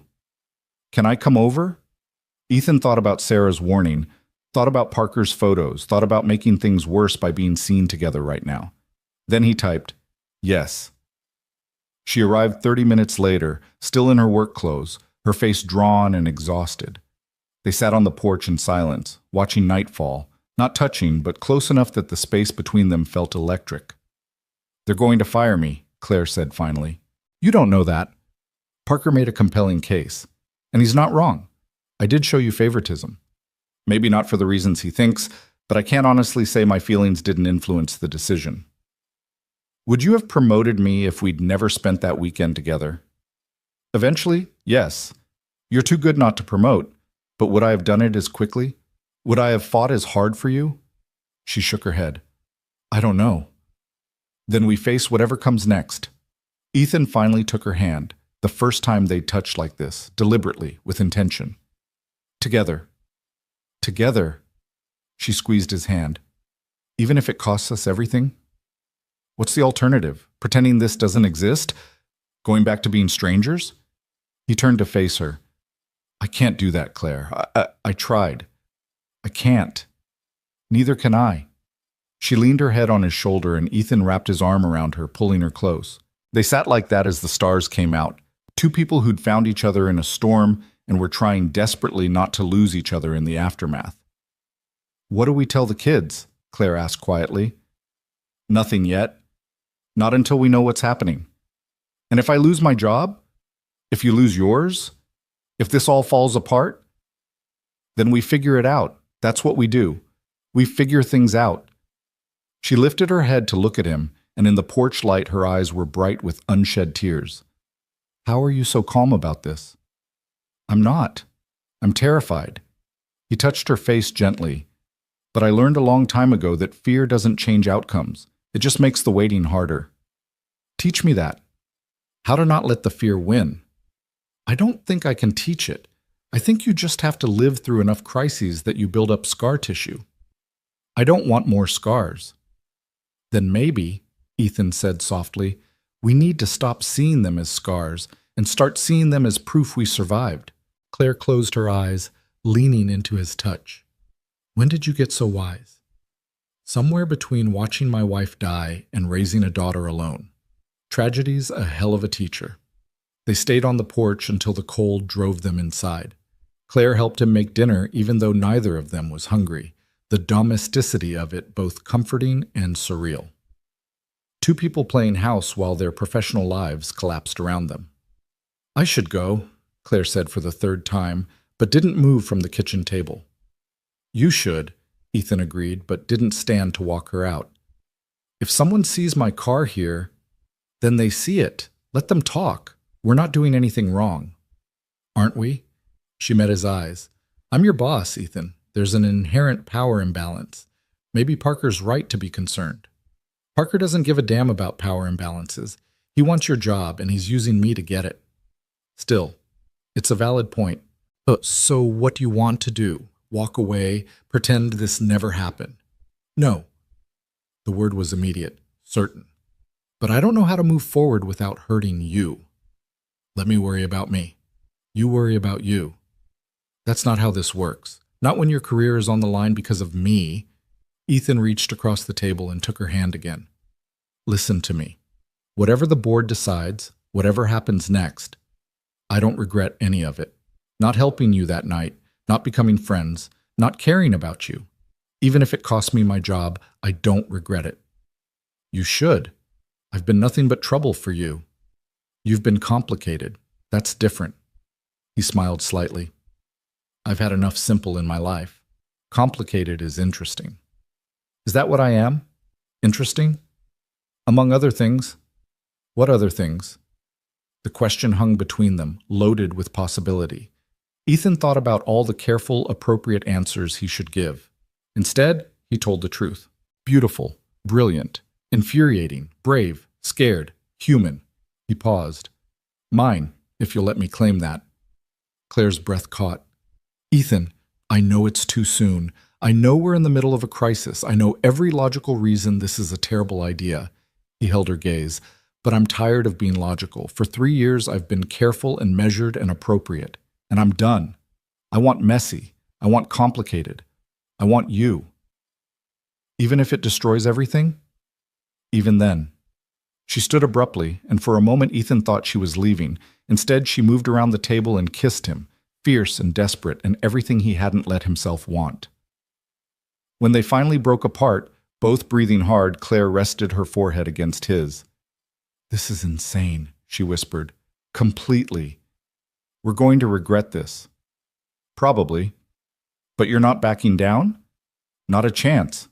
She laughed, slightly unsteady. Then I guess we're doing this. I guess we are. They stood in Ethan's kitchen, holding each other while the world burned down around them, and somehow it felt like the sanest thing either of them had done in years. The call came at 6 a.m. on Saturday.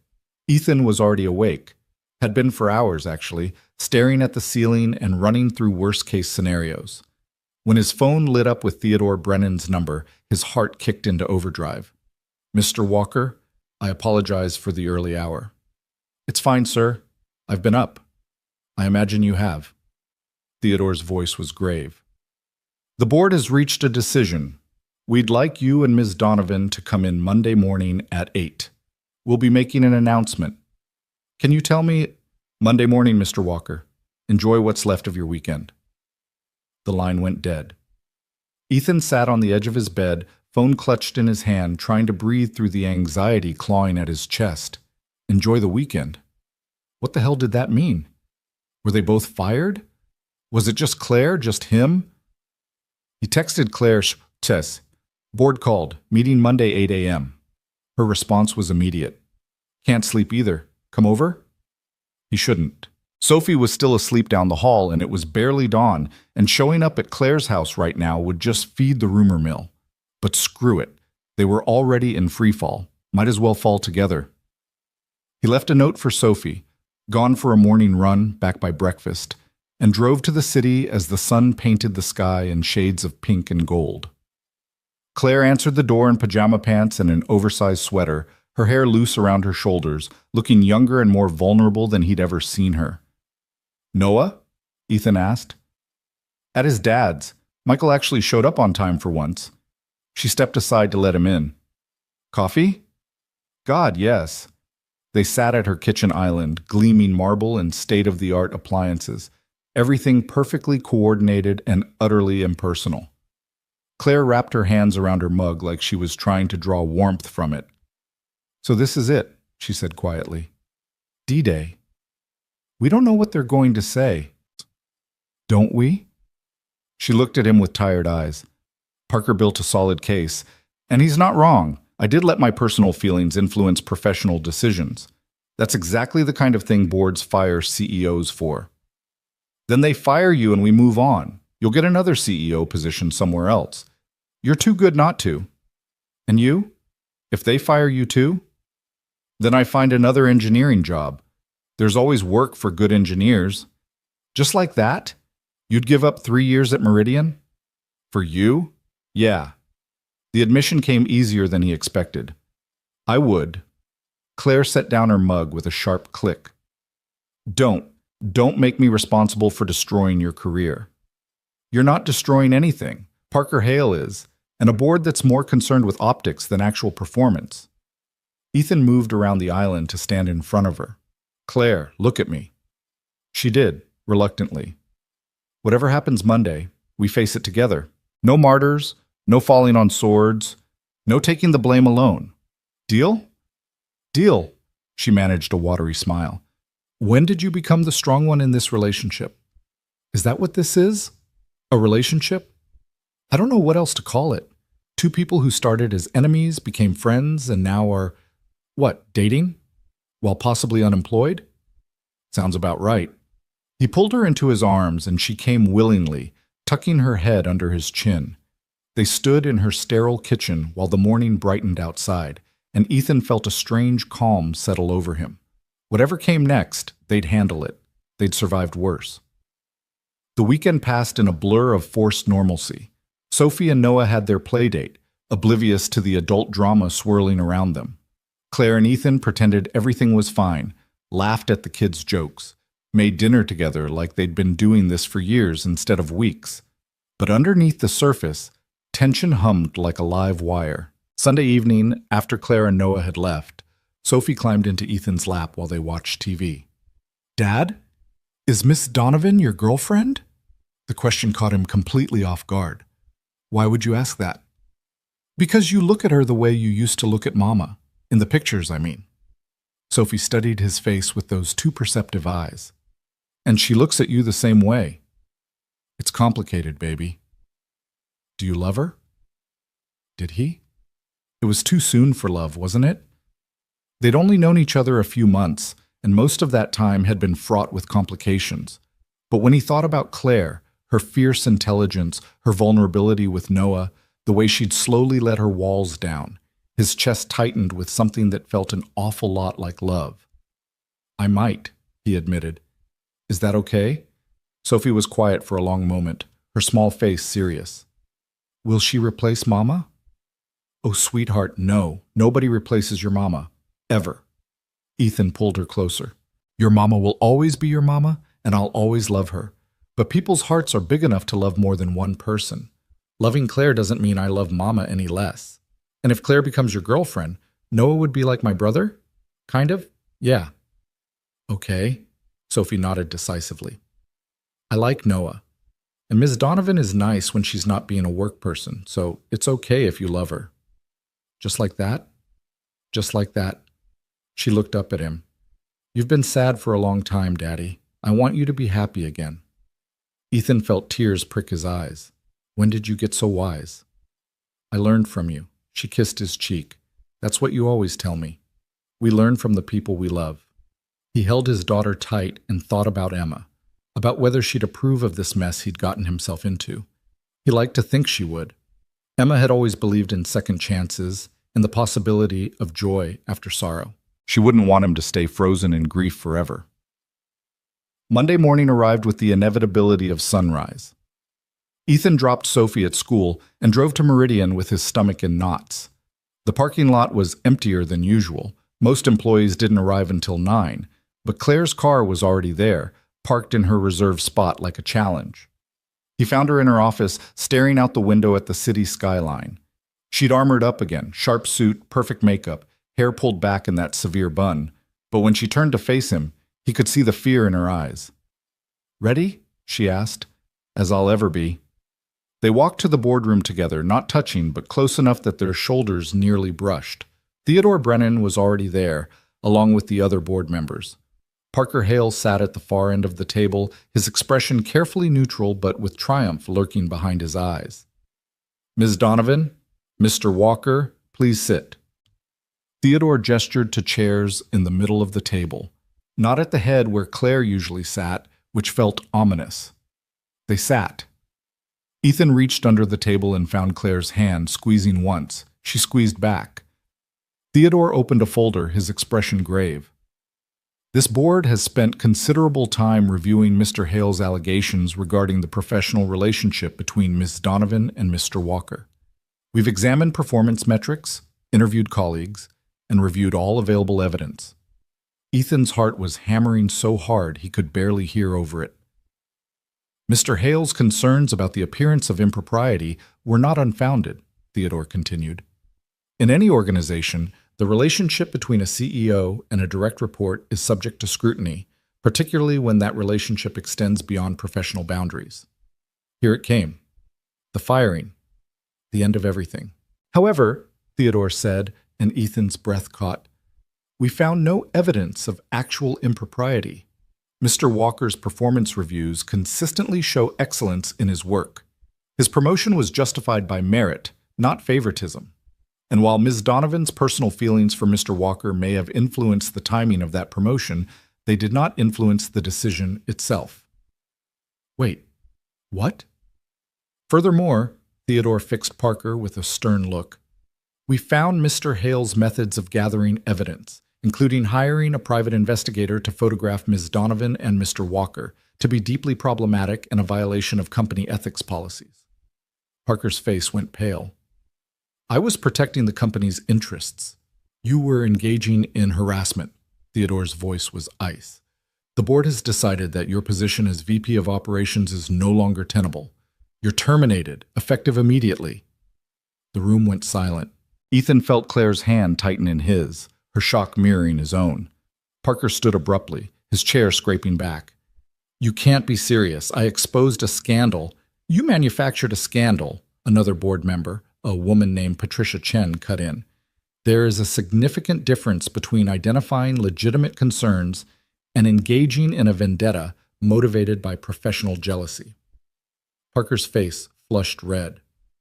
"This is bullshit. I'll sue." "You're welcome to try." Theodore's expression didn't change. "Security will escort you out. Your personal items will be shipped to you." Parker looked at Claire with pure hatred. "This isn't over." "I believe it is," Claire said quietly, finding her CEO voice. "Goodbye, Parker." He stormed out, and the boardroom collectively exhaled. Theodore turned back to Claire and Ethan. "That said, we do have concerns about the optics of your relationship. Not because we believe it's inappropriate, but because it opens the company to potential legal liability if things go badly."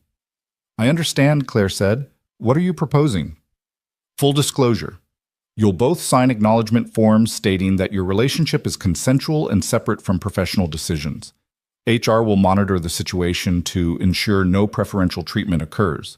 And Mr. Walker, you'll be moved to report to Sarah Martinez instead of Ms. Donovan directly, removing the direct reporting relationship." "That's it?" Ethan couldn't quite believe it. "We're not fired? Why would we fire two of our best employees?" Patricia smiled slightly. "Ms. Donovan, your leadership has improved our bottom line by 15% in less than a year. Mr. Walker, your projects consistently come in under budget and ahead of schedule. We'd be idiots to fire you over a personal relationship that hasn't impacted your work." Theodore nodded. "However, we do expect you to maintain professional boundaries at work. Save the personal interactions for off hours. Can you do that?" "Yes, sir," Claire and Ethan said in unison. "Good. Then this matter is closed." Theodore closed his folder. "Ms. Donovan, your position is secure. Mr. Walker, congratulations on surviving the most dramatic performance review in company history." It was said with a hint of humor, and Ethan felt laughter bubble up in his chest, slightly hysterical, mostly relief. They were dismissed. Claire walked back to her office on shaking legs, Ethan following. The moment the door closed, she turned and grabbed him, pulling him into a fierce kiss. "I can't believe that just happened," she said against his mouth. "We're not fired." "We're not fired. She laughed, the sound bright with disbelief. Parker's fired, but we're not. Karma's a beautiful thing. I need to call Noah, and you need to call Sophie. Claire pulled back, her eyes bright. We get to keep our jobs and be together. How is that possible?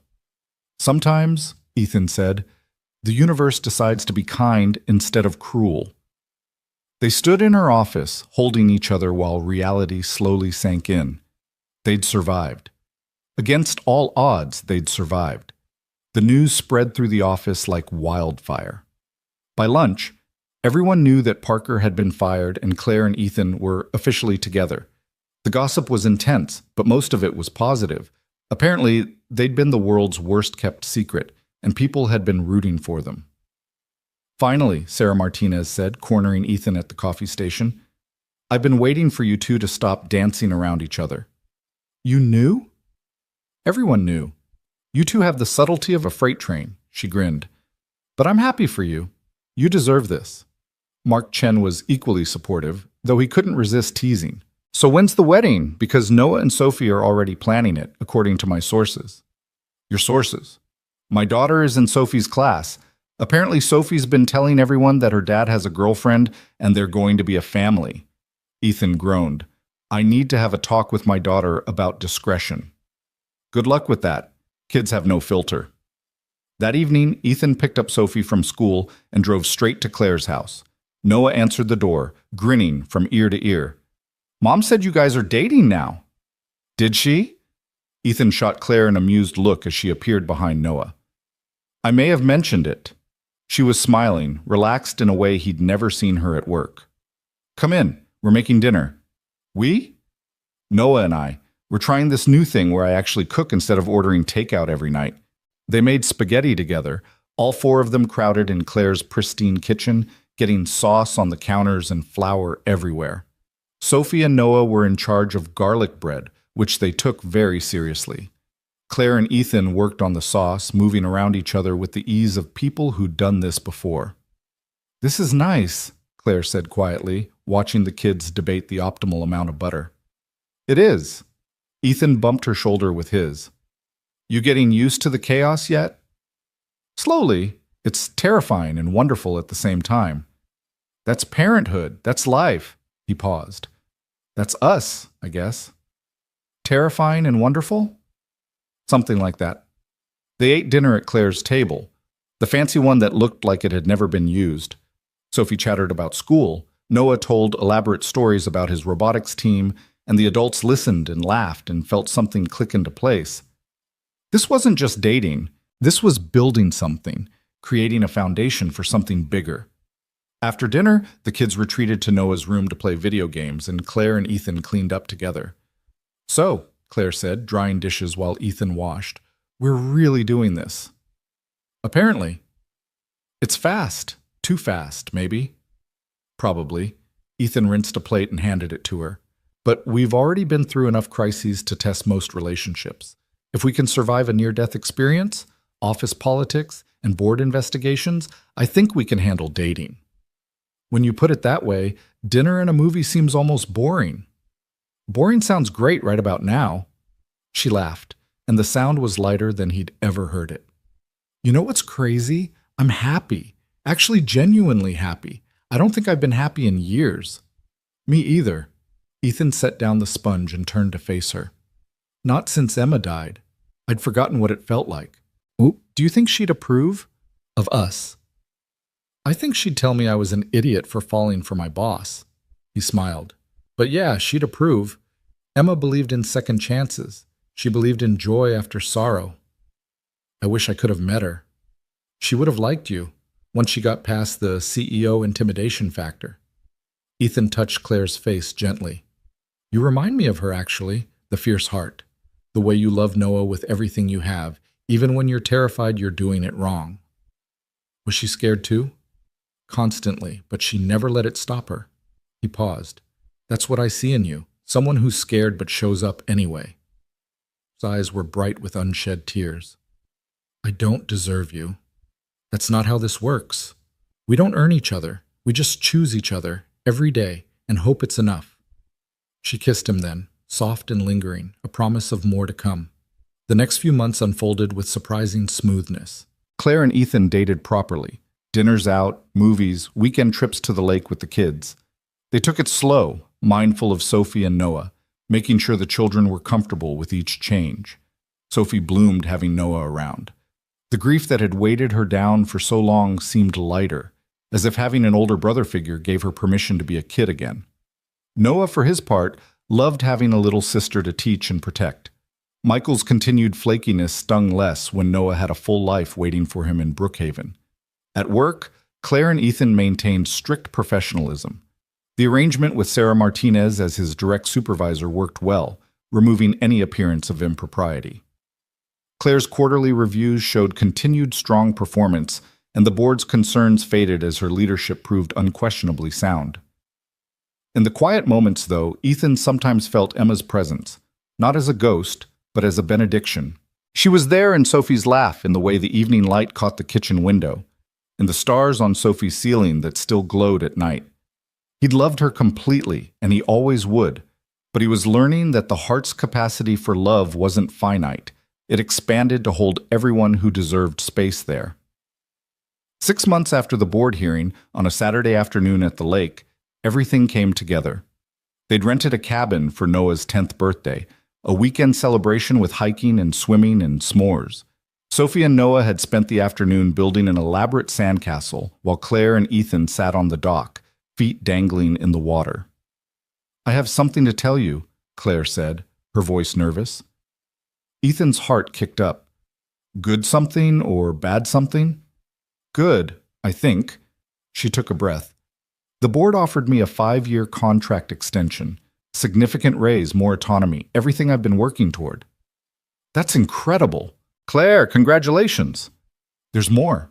They want to expand operations, open a satellite office in Austin. They asked if I'd be interested in overseeing both locations." "That's a huge promotion." "It is, but it would mean more travel, more time away from Noah, from you and Sophie." She turned to face him. "I turned it down." Ethan stared at her. "You what?" "I turned it down because I realized something these past months." Claire's voice was steady, certain. "I spent years chasing the next promotion, the next achievement, thinking that's what would make me happy. But I was miserable. I had everything I thought I wanted and nothing I actually needed." "Claire, let me finish." She took his hand. "What makes me happy is having dinner with my son, watching him laugh with Sophie, coming home to you at the end of a hard day.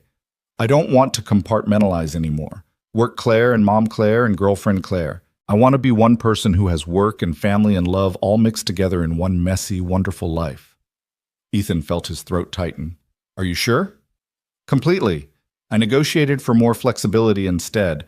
Work from home twice a week, capped travel, guaranteed family time, and they agreed." She smiled.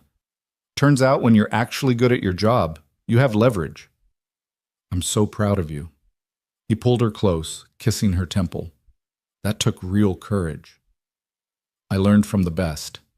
They sat on the dock while the afternoon sun painted the water gold, and Ethan felt something he hadn't felt in 3 years, complete peace. Not the absence of grief, Emma's loss would always be part of him, but the presence of something new, something growing, something that felt like a future. "Dad, Claire, come see," Sophie's voice carried from the beach. They walked back to find an enormous sandcastle, complete with towers and a moat and an elaborate flag made from a stick and Noah's t-shirt. "It's beautiful," Claire said seriously. "Truly architectural genius." "We made it together," Noah announced proudly. "Sophie did the design, I did the engineering." "Teamwork," Ethan said, meeting Claire's eyes over the children's heads. "Teamwork," she agreed, and the word held more weight than the kids could possibly understand. That evening, after the kids were asleep in their bunk beds, exhausted from sun and swimming, Claire and Ethan sat on the cabin porch. The stars were brilliant here, away from city lights, scattered across the sky like Emma's glow-in-the-dark stars, but infinite. "Thank you," Claire said quietly. "For what?" "For opening your door that night, for not turning me away when you had every reason to." "You needed help." "I needed more than help. I needed someone to see me as human instead of a title. I needed someone to show me what actually matters." She leaned against him. You saved my life that night, Ethan, not just from the storm, but from the person I was becoming. You would have figured it out eventually. Maybe, but I'm glad I didn't have to do it alone. They sat in comfortable silence, listening to the night sounds of the lake. Tomorrow they'd pack up and head home. Monday, they'd return to work and normal life, and all the complications that entailed. But for now, there was just this. Two people who'd found each other in the worst possible circumstances and somehow built something beautiful from the wreckage. I love you, Ethan said, the words coming easily now. Just so you know. I know. I love you too, Claire smiled in the darkness. Even though you make terrible coffee and your truck is held together with duct tape and hope. Hey, that truck got me through a crisis. Show some respect. I'll respect it from a distance. They laughed, and the sound carried across the water, light and free. Inside the cabin, Sophie stirred in her sleep and reached for her elephant. In the bunk above, Noah mumbled something about robots and settled deeper into his pillow. Two children who'd needed siblings and found them. Two adults who'd needed second chances and grabbed them with both hands. The storm that brought them together had long since passed. But its gift remained, a family built not from blood or law, but from choice, from showing up, from opening doors when it would have been easier to keep them closed.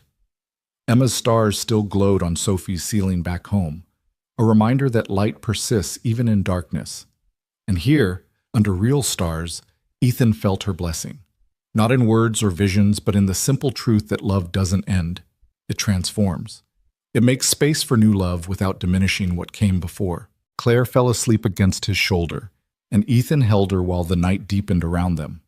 Tomorrow would bring its own challenges, its own complications, but they'd face them together, him and Claire, Sophie and Noah, a makeshift family that somehow fit better than anything planned ever could. The dark was just the light taking a short break, he told Noah that first night. And here, finally, with stars overhead and the woman he loved in his arms, the light had come back. Different than before, softer around the edges, scarred but stronger for it. But light nonetheless. And that was enough. That was everything. The end.